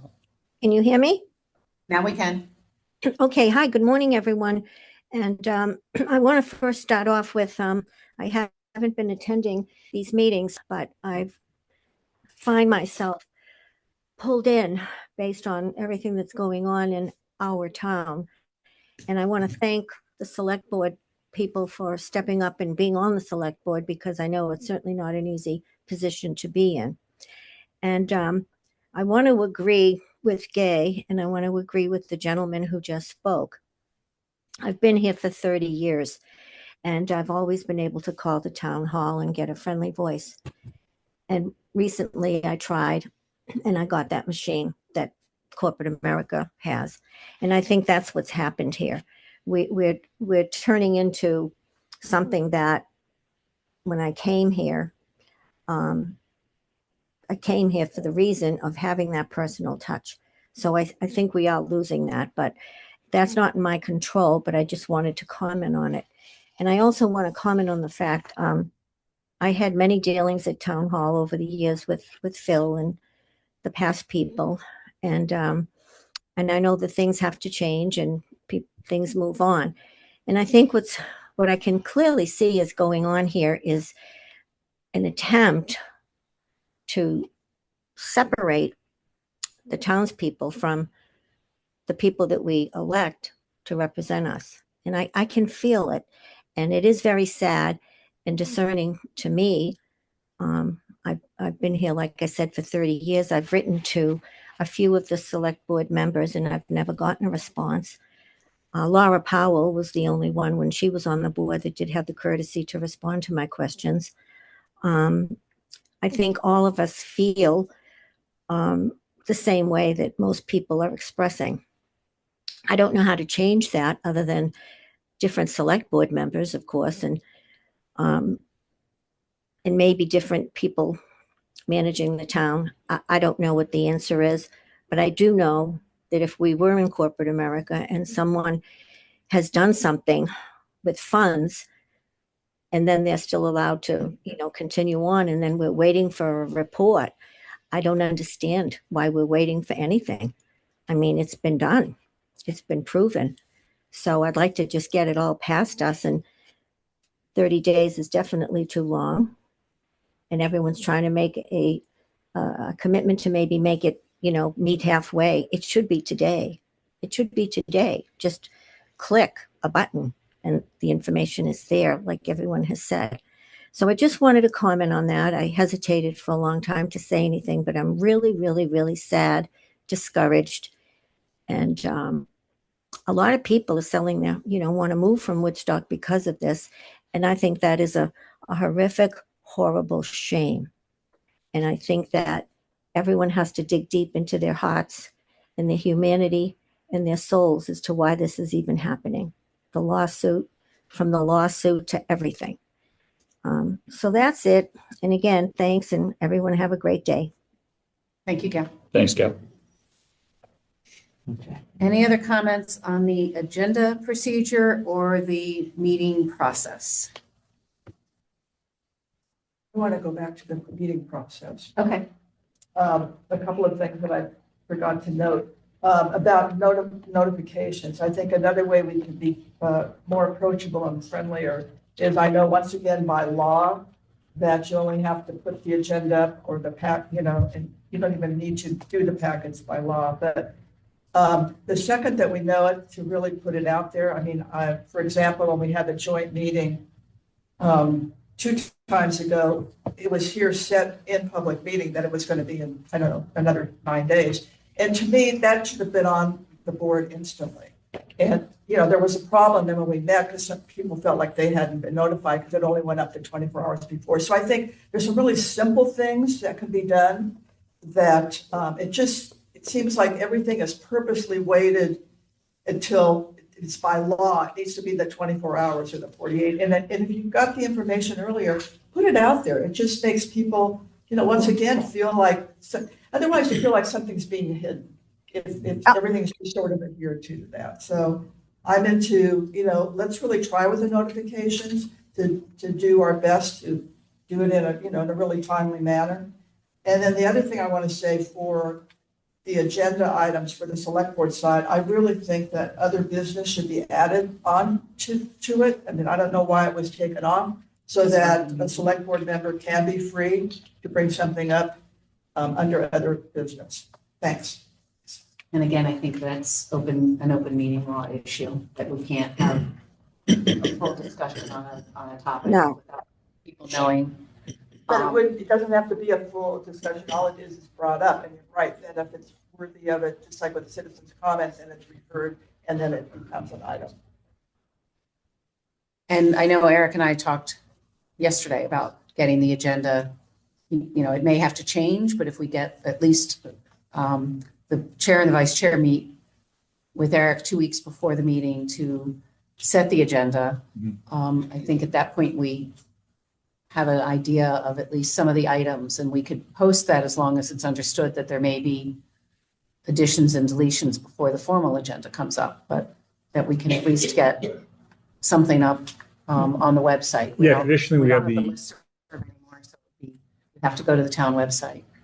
Traditionally, we have the agenda posted at least a Friday before the Tuesday meeting is kind of at the last stop we have it. We try to do earlier, I think, for all of us. You know, we had a 2-week meeting, and then usually the agenda gets sent to the select board for final approval and sent back to us. So we can post it as long as the select board locks it down and is ready a week, 2 weeks ahead of time, then we can do that on our end. Yeah. Anything else? Are we prepared to vote on the meeting protocols and the agenda procedure? I think so. Yeah. I have my hand raised. Oh, I'm sorry. Go right ahead. Actually, Chair Ford, this is a prime example of why Mr. Duffy should not be cutting microphone access, is because this is like the third or fourth time that I've raised my hand to speak in meetings in the last few months. And if I did not have the ability to access my own mic, which is what he has been doing, he's been cutting our ability to do this. This vote would have proceeded without my right to speak after the agenda item. So I would ask that you please instruct him never to cut one's ability to unblock their microphone. It's just, there's no reason for the silencing.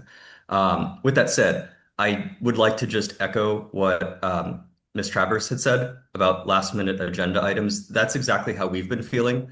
We've been feeling very disenfranchised with these surprise agendas that are posted. But for a few people disseminating it, it's really difficult for those of us who are working to all of a sudden be surprised with an agenda that's posted 24 hours before, when really the topics were known about weeks in advance.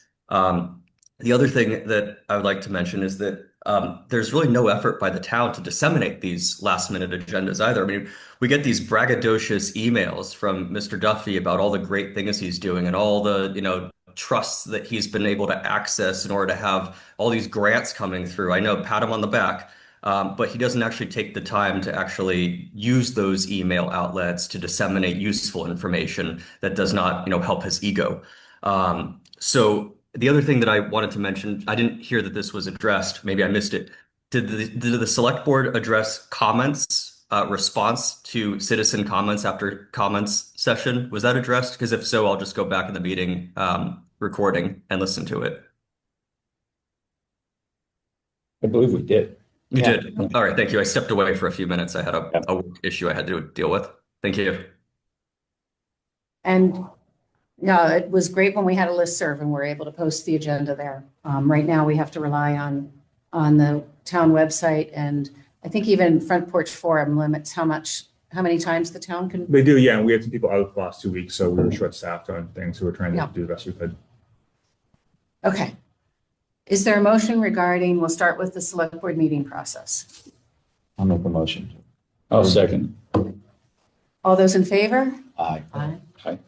And then, sorry, opposed? Nay. Okay, thank you. Okay. And then the agenda process, we didn't discuss a time frame. I do want to give it a try before we put it into place permanently. So I'd like, at least that's my feeling. Yeah. If everybody disagrees, that's fine.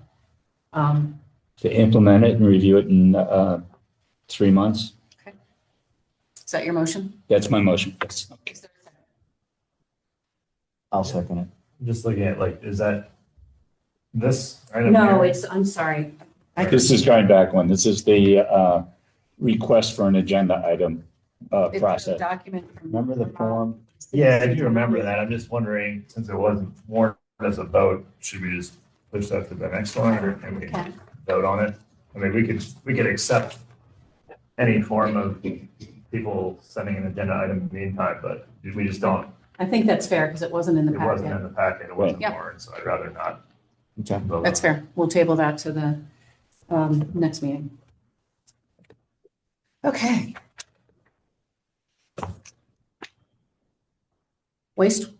Water improvement Route 4 change order. You've been very patient. You have been very patient. Good morning, everybody. Morning. Craig Jewett with MSK Engineers. So what we have in front of you this morning is an amendment to our services contract related to the water distribution project. After reviewing records, our recommendation is to have a subcontractor come and field locate water main locations, specifically along the Route 4 section. This ties in with our design recommendation to replace that pipe in the same location within the road. Specifically on the Route 4 section, our hope is that will limit time needed in Route 4. The more time you spend in Route 4, the more you're going to spend on traffic control, which is quite a large expense for the project.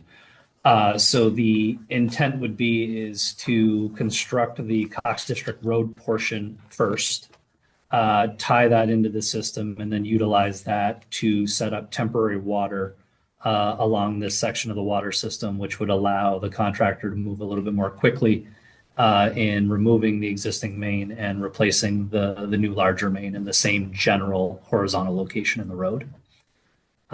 So the services are tied to the subconsultant who provides the field services and then the information for the drawings. Isn't it the state's responsibility to give us the ordinance of where to dig? I forget what the exact term is. Not necessarily. So while it is their road, it's your water pipe. So they have limited records from paving projects that have been done, but not necessarily exact locations to where water mains are in their right of way. Okay. I guess my concern is that the price tag on this is $20,500, and we just went through a competitive bidding process, and this is adding on to your bid, which I guess I have to go back and ask whether that would have made a difference when considering the bids, because we did the bids, if you remember, by qualifications, not by costs. So the three final bidders did not provide a total bid. It was based on who was the most qualified we thought that we brought for the board. And then we negotiated separately with MSK on that contract that became in front of the board 2 months ago, I believe. So in the first process, it wouldn't have been discussed. It's the contract that you signed, I think, in maybe mid-May or early June, which was for the 174,500. And I guess how was this change order missed on the initial scope of work presentation? It wasn't missed on the initial scope of work. It was after reviewing the amount of documentation that the aqueduct had related to locations. It also is related to some of the depth of those water mains in certain locations by the school. As an example, those water mains are somewhere between 18 to 20 feet in the ground. So part of that ties in and complicates how we tie things together and what is the easiest way to go about doing it instead of maybe the preferred way in trying to balance some of the cost associated with that. So it is part of having a water system that has the age on it that it does. There are some water main records. Do we want to rely on all of that and be wrong and have the contractor out there, which is going to cost a lot more money than what we're looking here, rather than being sure we know exactly where that is and giving the contractors clear directive on what we would like to have done so that they can do it as quickly and efficiently as they can. What is your professional opinion of the certainty of this estimate? So from a professional standpoint, for certainty of an estimate is a contradiction. Sure, totally. It is a time and materials basis with what we have for cooperation with the water department and hopefully in conjunction with the sewer department. We hope to pre-identify a lot of this stuff in general terms as far as where valves are. We obviously have located sewer structures and such. It should be a matter of, unfortunately, beeping out the material along the right of way, which is really more giving somebody room to operate safely on the road while construction is going on.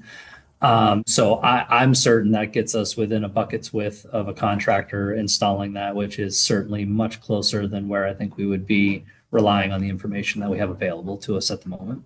Okay, and this is your subcontractor? Yes, this is under our and you've contract. given them a strict scope of work. That's correct. And we will be here while that work is going on as well. So if we can do it more efficiently, obviously that's our goal as well. Thanks. Any other questions? Yes. I'm confused by this. I remember sitting on the other side of the table and I was concerned when the select board approved this because there were no competitive bids price-wise. It was all this qualifications thing. So, and then the concern was this was just going to be open-ended because, nobody knew and, we're just going to keep spending the money. So I guess my first question is what's the $174,000 for? I mean, I thought it was for expertise, and my concern is why wouldn't it have been brought up in the initial scope of work that you have to sort of locate the pipes? I just feel like this is sort of after the fact, and I'm concerned that it's just going to keep going up with these sorts of questions. So,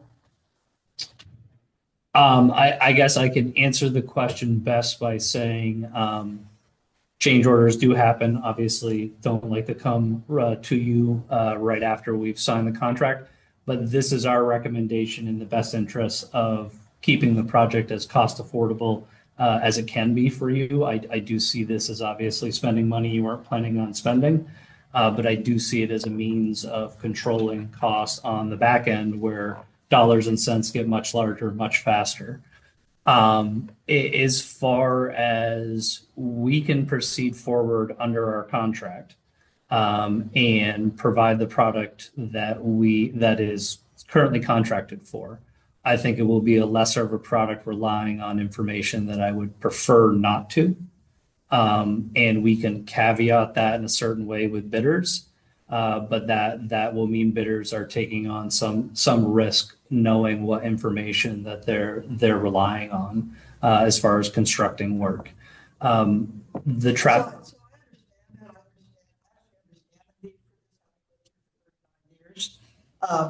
But I guess my question is, why wasn't this incorporated initially? Because to me, that's the first thing that you would consider in bidding a project is that you would want to know the location of the pipe. So I guess that's really my question. So we did not do an extensive records review before we put the contract together. In hindsight, that's probably something that we should have done. If we had done that at that time, this cost would be in the contract that we provided you. I don't think it would have prevented the need for doing this, Right. The sequence of which probably would have been cleaner, yes. Given that statement, I would suggest that perhaps you share part of that burden with us. Sure. So reduce that $20,000 estimate by some number. I will certainly take what you think is fair and equitable. I will certainly take it back to the company and discuss that and provide it. The select board meeting. Well, I'm still sitting here listening. We'll take that under consideration and please provide do. an update. Certainly. Any other questions, comments from the board before we go? Okay. Byron?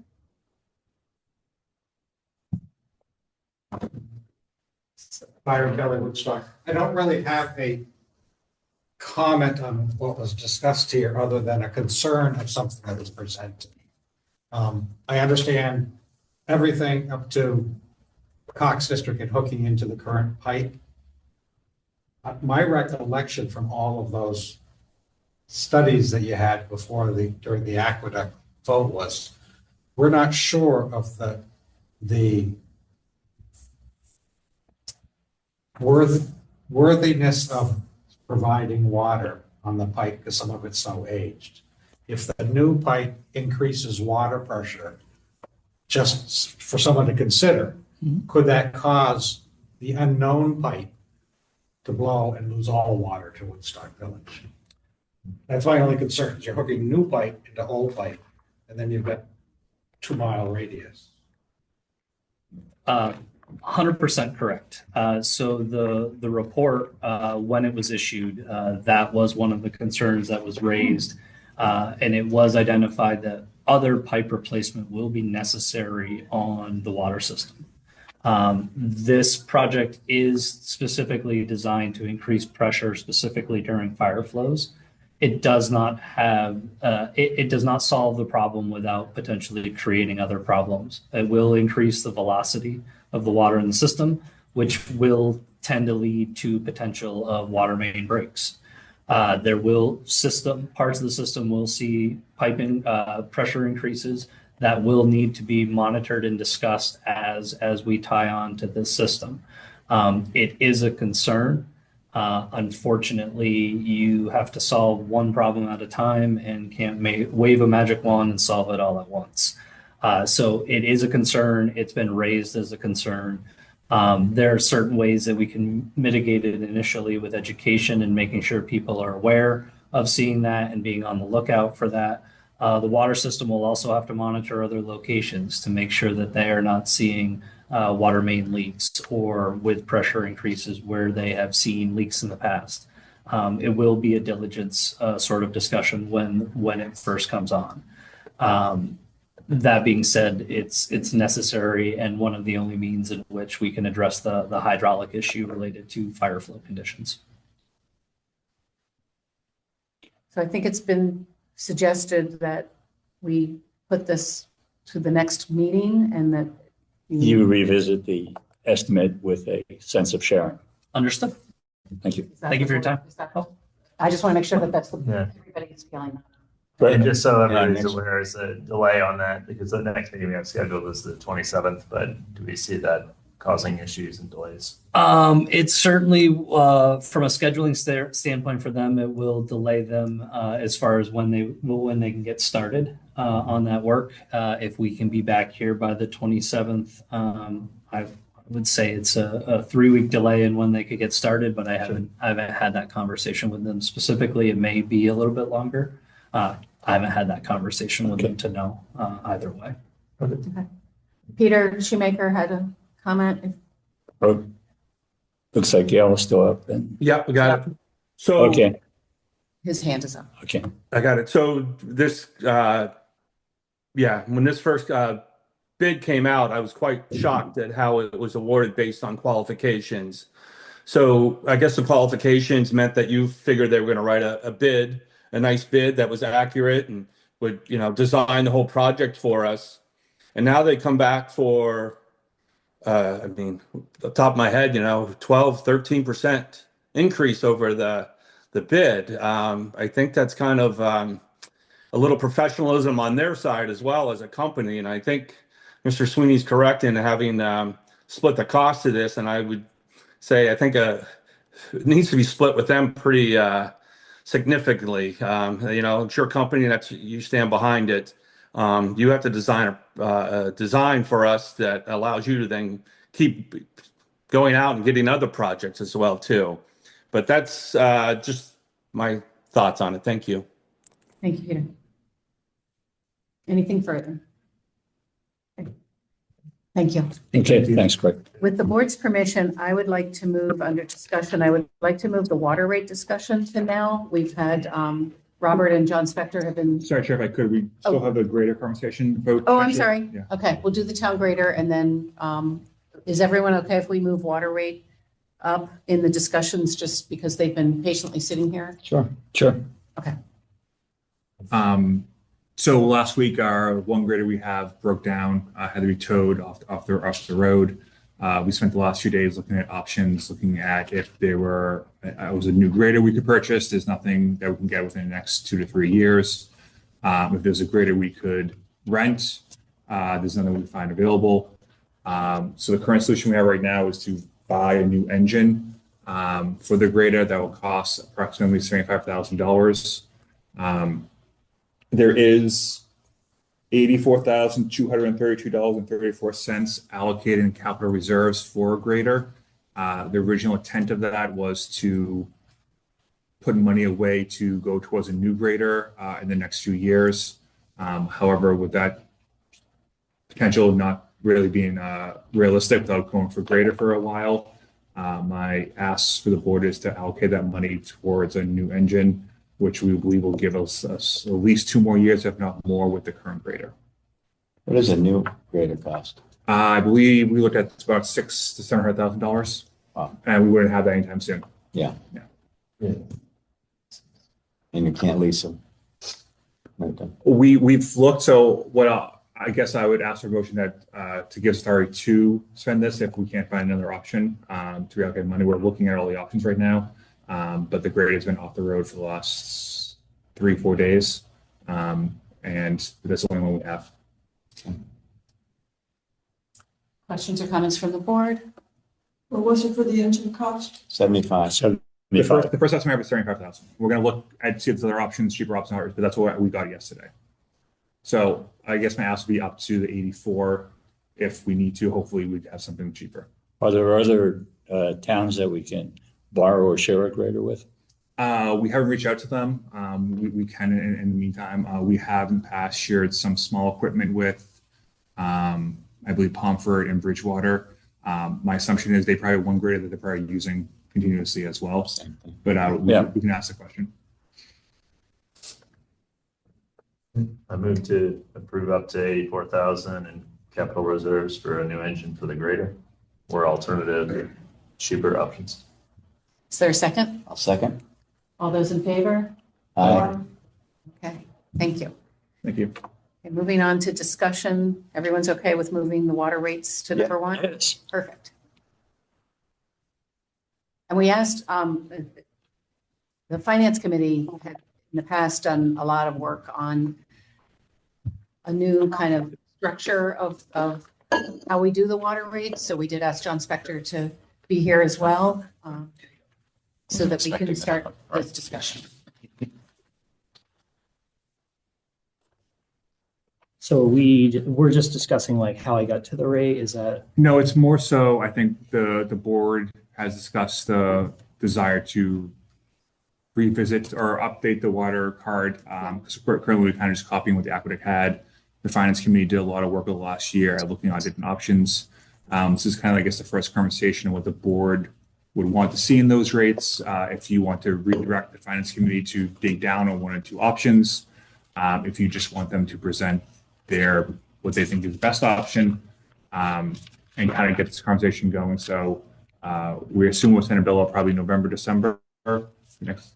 I mean, my goal for billings going forward would be every 6 months by the end of December, by the end of June, with the readings happening early in the month or even at the end of the previous month. But it is to accommodate for that 6-month billing cycle. So we want the board to have gone through a new water rate process probably by end of October, mid-November at the latest. A good example is the amount of abatement requests we had recently for people with multiple uses in a building.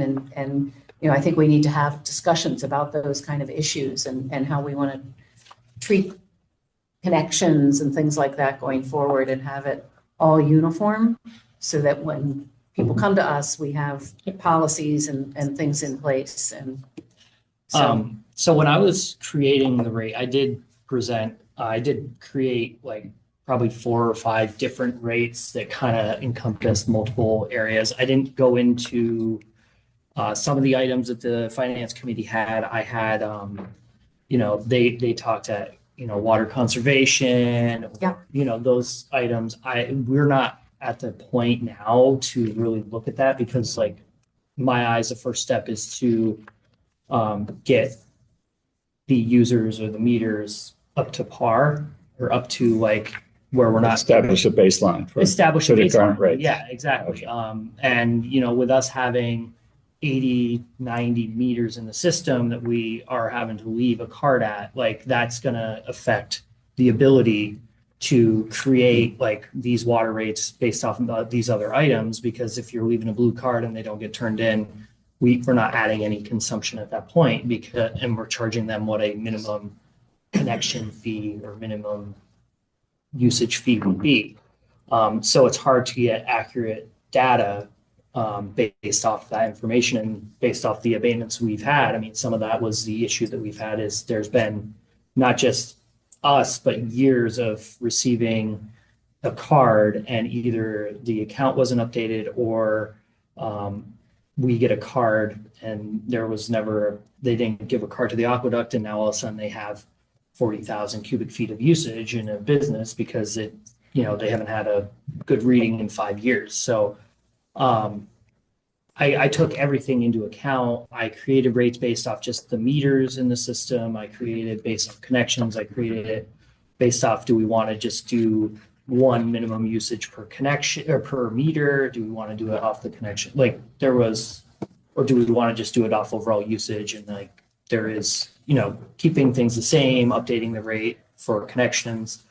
So when I went into the process, it was more, I took all the information I had at my disposal at that time and I was using that. And I think I presented, Eric, did I present like 4 or 5 different rates to you? Yes. Yeah. And we went with the rate structure that we currently had because of where the system is at this moment. And this was the most equitable way to charge out. I'm happy to look into other items with the finance committee going forward. But like I said, I think the best stage going forward is we need to establish that baseline with it not having blue cards in the system. The rates that you have established, have they been in collaboration with the finance committee? They were part of, we didn't, so the finance committee was looking at like a 30-year plan of like capital projects and everything like that. So it was hard to incorporate like those 30 years of improvements without having, without having like a 300% increase or something in this like first one. So we're trying to build up. Well, I think actually, John. but I think that it's because there are new board members now. So now as the scope of this discussion is becoming apparent, and will continue to become apparent, I'm sure. So this document, I'll give you, you guys have a copy of this, but we had a select board meeting and Robert is correct. We did present the long-term model, but the key, I think the crux of it was that given the costs that we see in the next 5 years, that we need to double the rates over those 5-year period. Mm-hmm. And that we and that if we did that, we could pay for what we're expecting to need to pay for all the repairs. Right. Now, and so we left those recommendations that way, and we built a model to allow you to begin to do the complexities that both Robert and Susan are talking about. Like, what if we change the connection fee and lower that, so that we would say, well, that helps residents pay less of an increase. Everyone's going to have to pay sorry, I should have started. We're paying way below the average. We pay very little for water. Even now with our current rate structure. I believe so. I was one of those people that had the blue card problem, I think. So I had enormous, I had a 800% increase or something like that. So I don't know exactly what the other people's rates are. So no, we didn't. So the short answer, sorry, very short answer, is too late for that, is we didn't work in conjunction for setting the specific rates. But I think the principles of raising the rates, and keeping the rate structure roughly comparable, because that was our base case, was don't try to say these folks need to pay more on these things. So that was sort of adhered to. And we're happy to. We want to mitigate the sticker shock. Yeah. Well, I think in our base case model, we had it's 100% over 5 years. The first year we had probably a 40% increase, Mm-hmm. and then smaller increases to year 5 to kind of get the cash flow to balance the spending. But so that's, I don't think it was ignoring the finance committee, but it wasn't precisely calculating it. Okay. We also are on the parameters of the town, as we are estimating what we raised based off the budget that was approved at town meeting. Mm-hmm. So where a model can be created that's like running a business, we are under the constraints of what was approved. Right. Mm-hmm. And the best, as it was stated at one point, the simple way of finding the rate wasn't so simple, because like we have an amount we have to raise based off what is approved. Right. And then we have usage in the system. So the oversimplification of using what the knowledge we have to create a rate is kind of where we had to go, because we haven't, even though we're trying to establish that baseline, we still haven't got there because of these 80, 90 cards that are out there. And if they're returned, great. If they're not returned, how do we charge an equitable amount of usage to those people? So it was one of those. And we were able to assume that away. Okay. We had no choice. Right.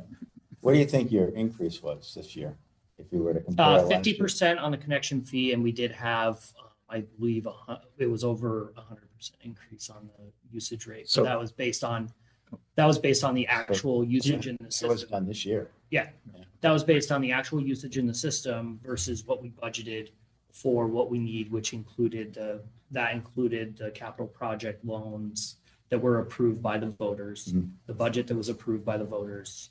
Like everything we did already had approval. And like how we expect in finance to calculate a rate is based off from the information of usage that we have at that moment. All right, so the rate increases that you're looking at are what's the order of magnitude? So what is our revenue from water usage, I guess is the term now, as opposed to what you need it to be to begin to fill in the 5-year program? I mean, it really depends on the projects that we have in there. It depends on the capital reserve for projects that were not in the front end. And then But in terms of absolute dollars, what are we So talking legally, we can only raise revenue to offset the expenses to get approved for the water department each year. So if the select board wants to do a $5 million budget one year, because they want to put money away for capital projects or something else, then we can raise $5 million. If the budget's $900,000, we can only raise the best of our ability $900,000 for that revenue cycle. Okay, my nimble brain is taking me. This perfect world between my ears, as I said. We have for want of a better term, rainy day funds of about $3 million. In the town. In the town. The water. This is the village only. No, this is the enterprise. The enterprise. So our town is one budget, then you have village as another budget we don't need to discuss here. And then we have sewer as a separate enterprise fund, and that's for the sewer users. And then we have water as another enterprise fund that's just water users, with some of the initial cost being offset by items in our local option taxes or by that the voters approved.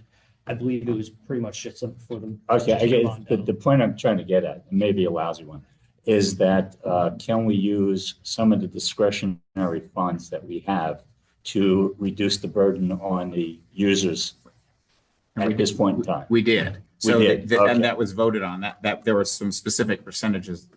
Yeah, Okay. that was the local option taxes that was used, and then we do have a budget line item. It wasn't a bad idea, but it's been exercised. So. Part of it's been exercised. The discretionary fund obviously is up to you members of the board. I have a well, so I don't have a vested interest in this. So I don't know if that's where you would determine the best use of some of these funds would be. Like I said, I'm building my budget based off what the voters approve, based off what the recommendations are after we go through the budget process. And, I present a budget to Eric, Eric presents a budget to you, and then you are presenting the final budget to the voters. So that's kind of how we're building our rates are off that final number. When we were in discussion with the finance committee, it was about when they're talking about the 30-year plan and I was like, I was very much a few times said this exact phrase of like, if it's not in our budget, we can't do it. So like the way to put it into the budget would be hypothetically through a capital reserves. If we wanted to say, we need to start replacing more of the pipes. So I think we do have a small capital reserve in our budget currently for pipe replacement and then tank replacement and another well, I'm pretty sure. So those are going to be to help offset some of that cost when that comes in. But like the what is it, 300 at the time, 300 feet, $300 per foot of pipe replacement. Yeah. And we had so many miles, I think it was going to be like $30 million total. But that's over a very long time. Over a very long time. So the only way for us to raise those funds is through capital reserves, unless we're just going to go out to bond every time we need something. So sorry, I wanted to kind of change the focus because I think we all agree that you did, the rates that were set for the budget were great, but what the finance committee I think had presented to us are some kind of policy choices going forward. Yeah. Like we have one extreme user of the system. Does that user, and I'm not saying yay or nay. I'm just saying there's some choices we could make that would affect our revenue. Does that user pay more because we have to have capacity for sprinkler systems? Right. And, and the question of multi-use buildings, there's just some overall policy decisions that could affect the revenue. And correct me if I'm wrong, but that's some of the things you had built into your model. Right. So and different choices. Right. Exactly. Yeah, there were five. Yeah. So maybe as a process going forward is, I think the first decision, which was that you should make, which isn't informed by this analysis, is do you want to get really accurate data first and then make these policy choices, or do you want to do it in parallel? Because you have, right. And so we had 80 blue cards means that 90% is accurate, and there's about 750 accounts, right? 750 meters, there's 1,000 connections in the system. So, just to give you a sense of it. So it would be reasonable to say, let's make the policy decisions based on the data we have, but it would also be reasonable to me for you to say, let's wait 1 year and get the complete data. I think that's the first decision you need to make. If you decide to get the accurate data, then the analytical process is less urgent. I guess if you decide to analyze it, then I would suggest we go back a little bit. Well, first you re-engage the finance committee, go back and refresh, and we work to figure out how you want to do it. Try and get my thought into words. The cards that we don't have, the missing cards, and that's about 10% of the data. Is that what I'm? Like 10 to 15%. 10% to 15% of the data. Do we know if those missing cards are residential or commercial users or a combination? I think it's a combination. I think it's a combination, but also we don't know, realistically, we don't know the use until we change it out, the meters as well. Another factor that has to be talked about is the other aging meters in the system. The older the meter, the less accurate the actual reading is. So if we're, we can set a rate, but then if we have we have a bunch of meters that are changed out, that might affect how much money we raise in the budget and everything like that because of the accuracy of the new meters. So what the meters that we've been replacing with, they're also more efficient in the reading process. Yeah, you can just. Well, yeah, it's belt clip. So it has a radio frequency that goes out. It reads into our system, and then, it allows you to use it as, I think it was Mr. Jewett for the engineering, he was talking about the leaks, and Byron brought up questions about the leaks, it will allow you, if hypothetically we get some of these changed out ahead of time and we have new meters throughout the system, they could go through and do a read on the day that we hook up the higher pressure pipe and see, okay, are we getting, are we getting more, are we getting? Have we started, sorry, I should know this, have we started replacing meters already? And have we started by going to the highest end users first? No, we're going with. And then why wouldn't we do that? So we're going with what is needed at the current moment. We've had a few people request meters to be replaced, and then we're going with the needs of who are not. I guess the elephant in the room, the Woodstock Inn, do they have newer meters or older meters? Their meter is probably 8 to 10 years old, from my best guess, looking at the usage and looking at where they are at that usage. And it's not a 30-year-old meter by any means, but it would be probably getting close to the cycle of replacement. Another note on that is we replace 1 inch and 3/4 inch meters.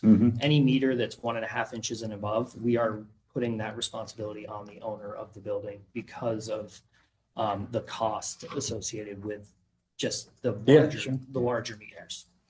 And because typically most of those aren't commercial as well. So I think one question to decide the process that you should go through is, Do we have any indication that the current rates are meeting the current costs? We just did for this fiscal year, we just finished it up. We just did a rate. We did come in a little bit low but I had to do an estimation when I did my first bill on what the usage would be for the last 3 months of the fiscal year. I was a little off on my calculation, but I consulted with the aqueduct about how much usage. I used whatever data you had. What I had for data at the time. It wasn't just me coming up with a number. It was through the previous owner of the company. It was talking with the two gentlemen that work in the water department, just to be like, what do we typically see for usage in this time? What is a good percentage to have? And so that's going to be constantly something to whittle at when we're doing, because we only want to set one rate a year. We don't want to have to, every time we do a billing, set a new rate. So one thing you could do then is to say, again, I'm not opposed to, the finance committee will do whatever you want. But one thing you could do then is to say, okay, we were 3% short on revenue for this fiscal year. And we expect our cost, we can forecast our costs pretty well because we have the plan. So we expect our costs to be up by 10%. If we were to not yet address the questions that you were talking about, let's raise our rates by 13%. We'll make up the 3%, we'll increase the 10%, and then we'll have more time to discuss this. So look at the policy. On the other hand, if you want to discuss the policies, I think the way to do it was around the work. Updating the work that we did. We built a model that let you ask these kinds of questions. Yeah. And we could do that. We could update that with the new data and so forth. It's not an insignificant, we could do that. But it's So I just definitely wanted to- used as a tool. Like I've gone back to the Excel sheet a couple times, and I look at it and see what would What the allow impact us to would be. raise, based on different rates.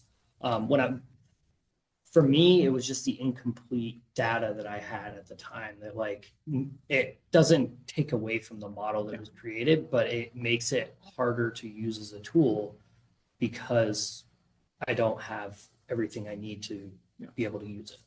Right. So John Go ahead. is talking, my interest is kind of trying to look at rate card and saying, and Yeah. As a whole, it is the ability-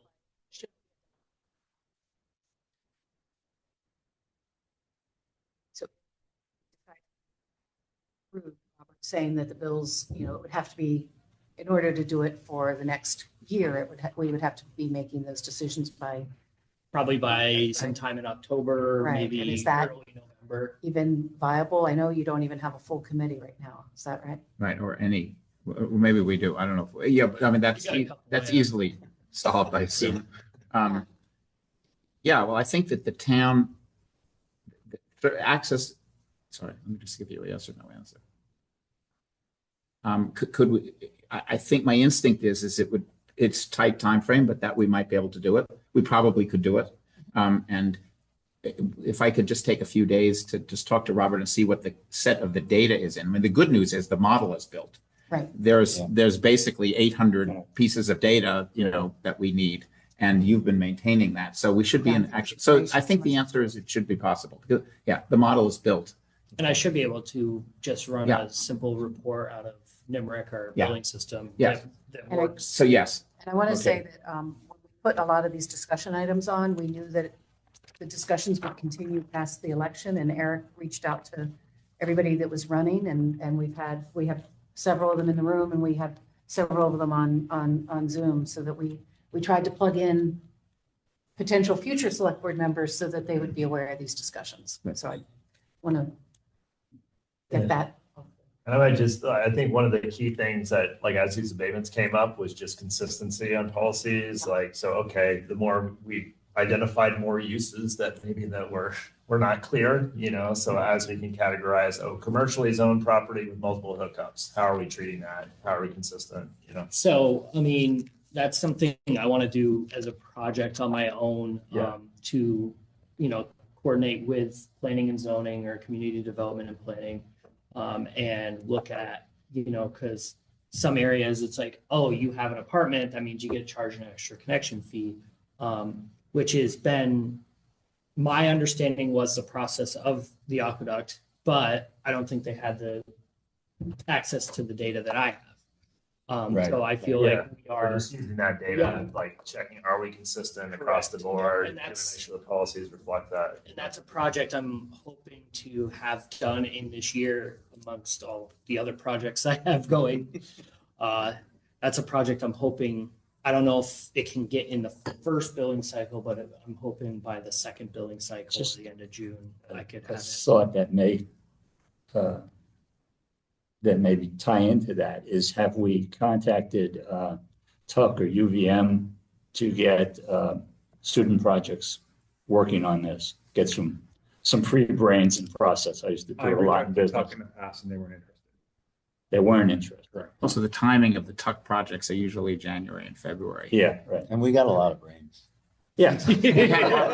I'm not diminishing. We had Harvard Business School had a team on this early on, but not on the rate structure, on the acquisition. Okay. So. But yeah, we have access to records, historical records. Thanks. It just So it would just be a matter of, on top of working and updating the billing system as a whole. As I've said in the past, it was a completely manual billing system. We are working to update it into a cloud-based system that will allow us to do the reads more quickly and efficiently. And then that also will tie right into the billing. So once that is up and going where I need it to go, we are like probably. sounds like everything's moving in the right direction. Yeah, we're at like 95% of that. I feel like we just had a couple of snags when we were trying to get a bill out by the end of the fiscal year. So we're gonna do some tests before the next official read to try to, have some of the kinks worked out in the system.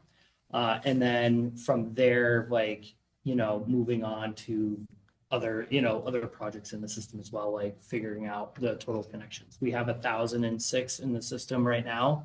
My estimation is there's probably at least 100 to 200 that we're missing based off from the total apartments, EDUs. Really? Yeah, I mean, I had Wow. a couple of people come in that they have 4 or 5 connections on their property, but we charge them for one. And then we have areas, Well, that's obviously an increase because we knew that there were a few, like there were 2 or 3. I mean, maybe 5 or 10 connections that were missing, and there were some deals that were done in the distant No, past. but you're discovering more. What I'm discovering is there's been, and my number might be off. This is my estimation. What I discovered is I feel like there's been a lot of projects to do accessible dwelling units that in houses, people use them for short-term rentals, they use them for apartments, they use them for other areas. And I don't know if the aqueduct had the access to be able to update accounts when that was happening. Where I do have that access to be able to look at those records and determine.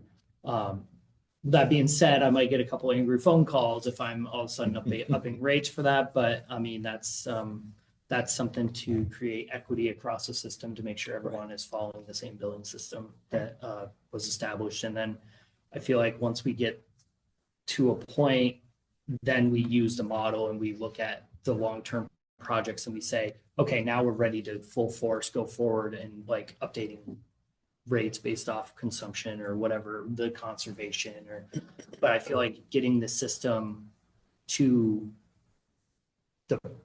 getting to that baseline, as we've talked about first, it should be the first priority. And then we can work together, and I can work with the aqueduct while I can do this to get at the same time. I can have meetings with with the finance committee and John and whatnot.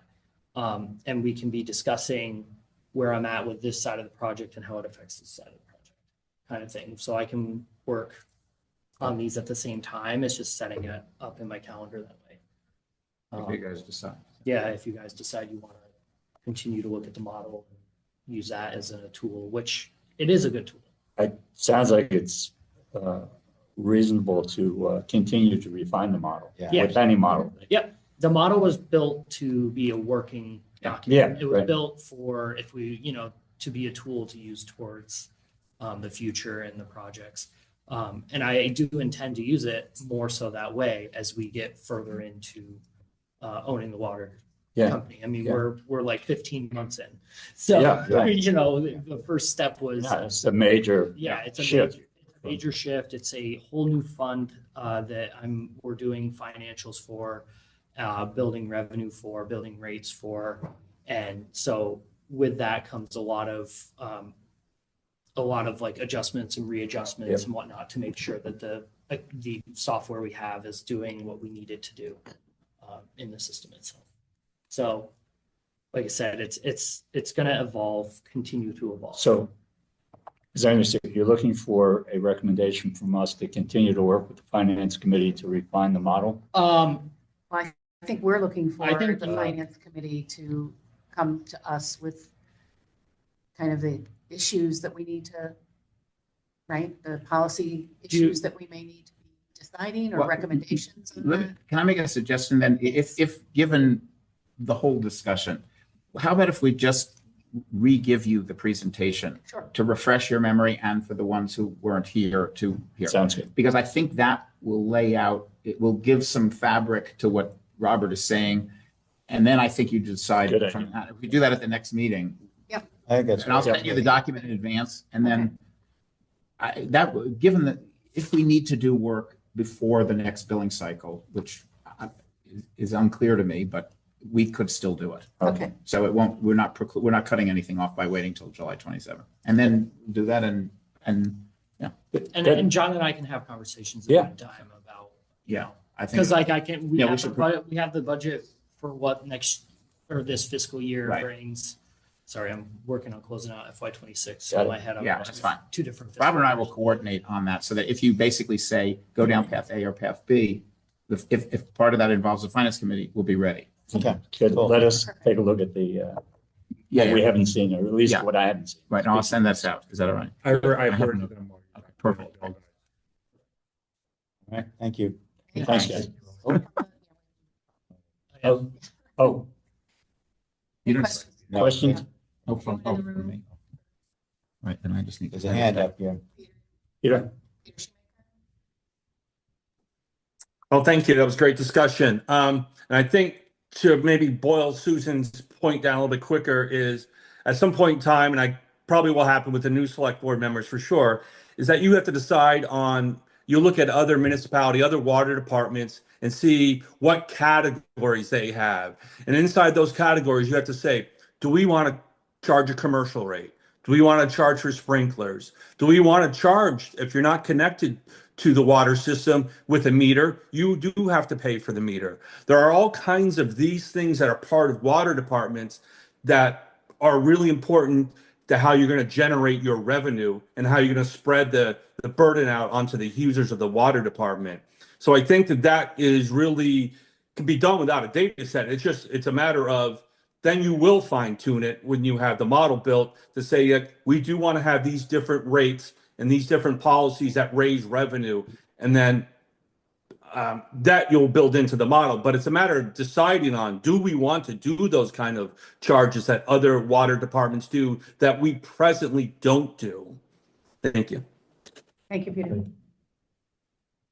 Anyone else? Okay. All right, thanks. Good, thanks. It's been 2.5 hours. We have 4 more things for discussion. And an executive session that we have to have. So I want to ask the board's pleasure on either which discussion items we possibly should put off. We move them all to the next meeting. We can. I've already made notes of several things that are on the next meeting. Yeah. But, yeah, I mean, I'm looking to all of you. It's been a fairly long morning. I think, go ahead. I'm sorry.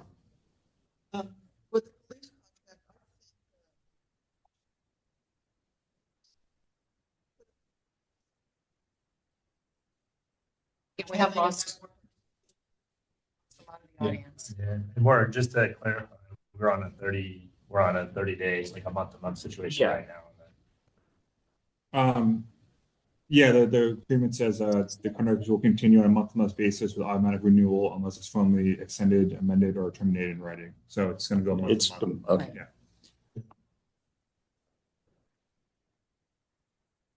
Anything? Move it all to the Move it all 27th. to the Yeah, let's move 27th? it to the 27th. What's that, the police contract? Yeah. All Yeah. the remaining What- The discussion. remaining, okay. Only- I want to. Okay, so with that, I would entertain a motion that we go into executive session under 1 VSA Section 313 to discuss pending or probable civil litigation or prosecution to which the public body is or may be a party in concerns of Robinson Farm. Do I have a motion? So move. So moved. Second? Okay. Second. All those in favor? Aye. Thank you.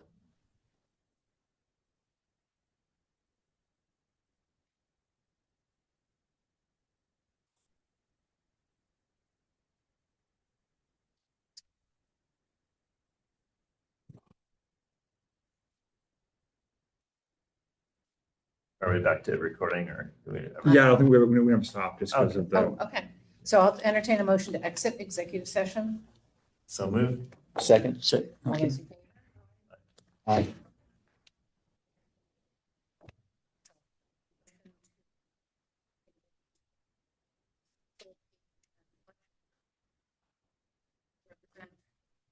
Town. in Robinson Farm. Second that. Or motion it. Yeah. Oh, sorry. All those in favor? Aye. Aye. Motion to adjourn? Do you want to approve any of the minutes? Should we Oh. just approve the minute? Well, so we can't, I don't think we can approve either. It's the first. Then was felt that the minutes did not encapsulate her Yeah. statement. So the minutes have been approved. The amended minutes are attached, but they still don't. I ended up listening to the Zoom yesterday and writing exactly what she said and sending it to her. And so we need to put that language in the minutes.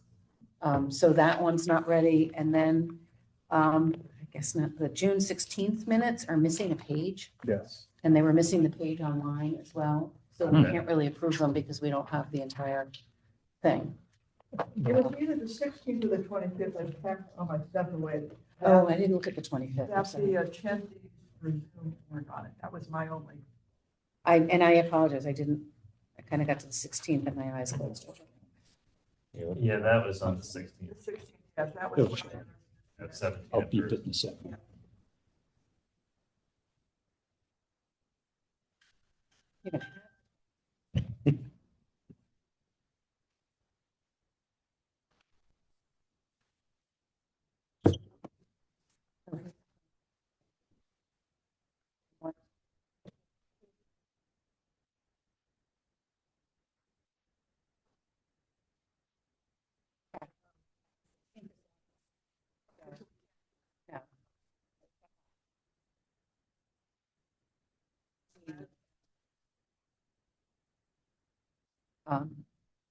Do we have a motion?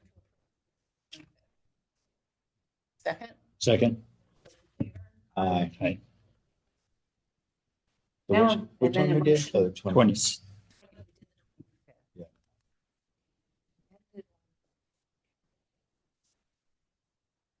State.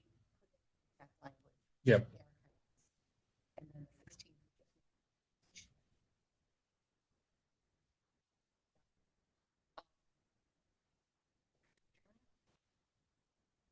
Second? Aye. We need to sign. Yeah.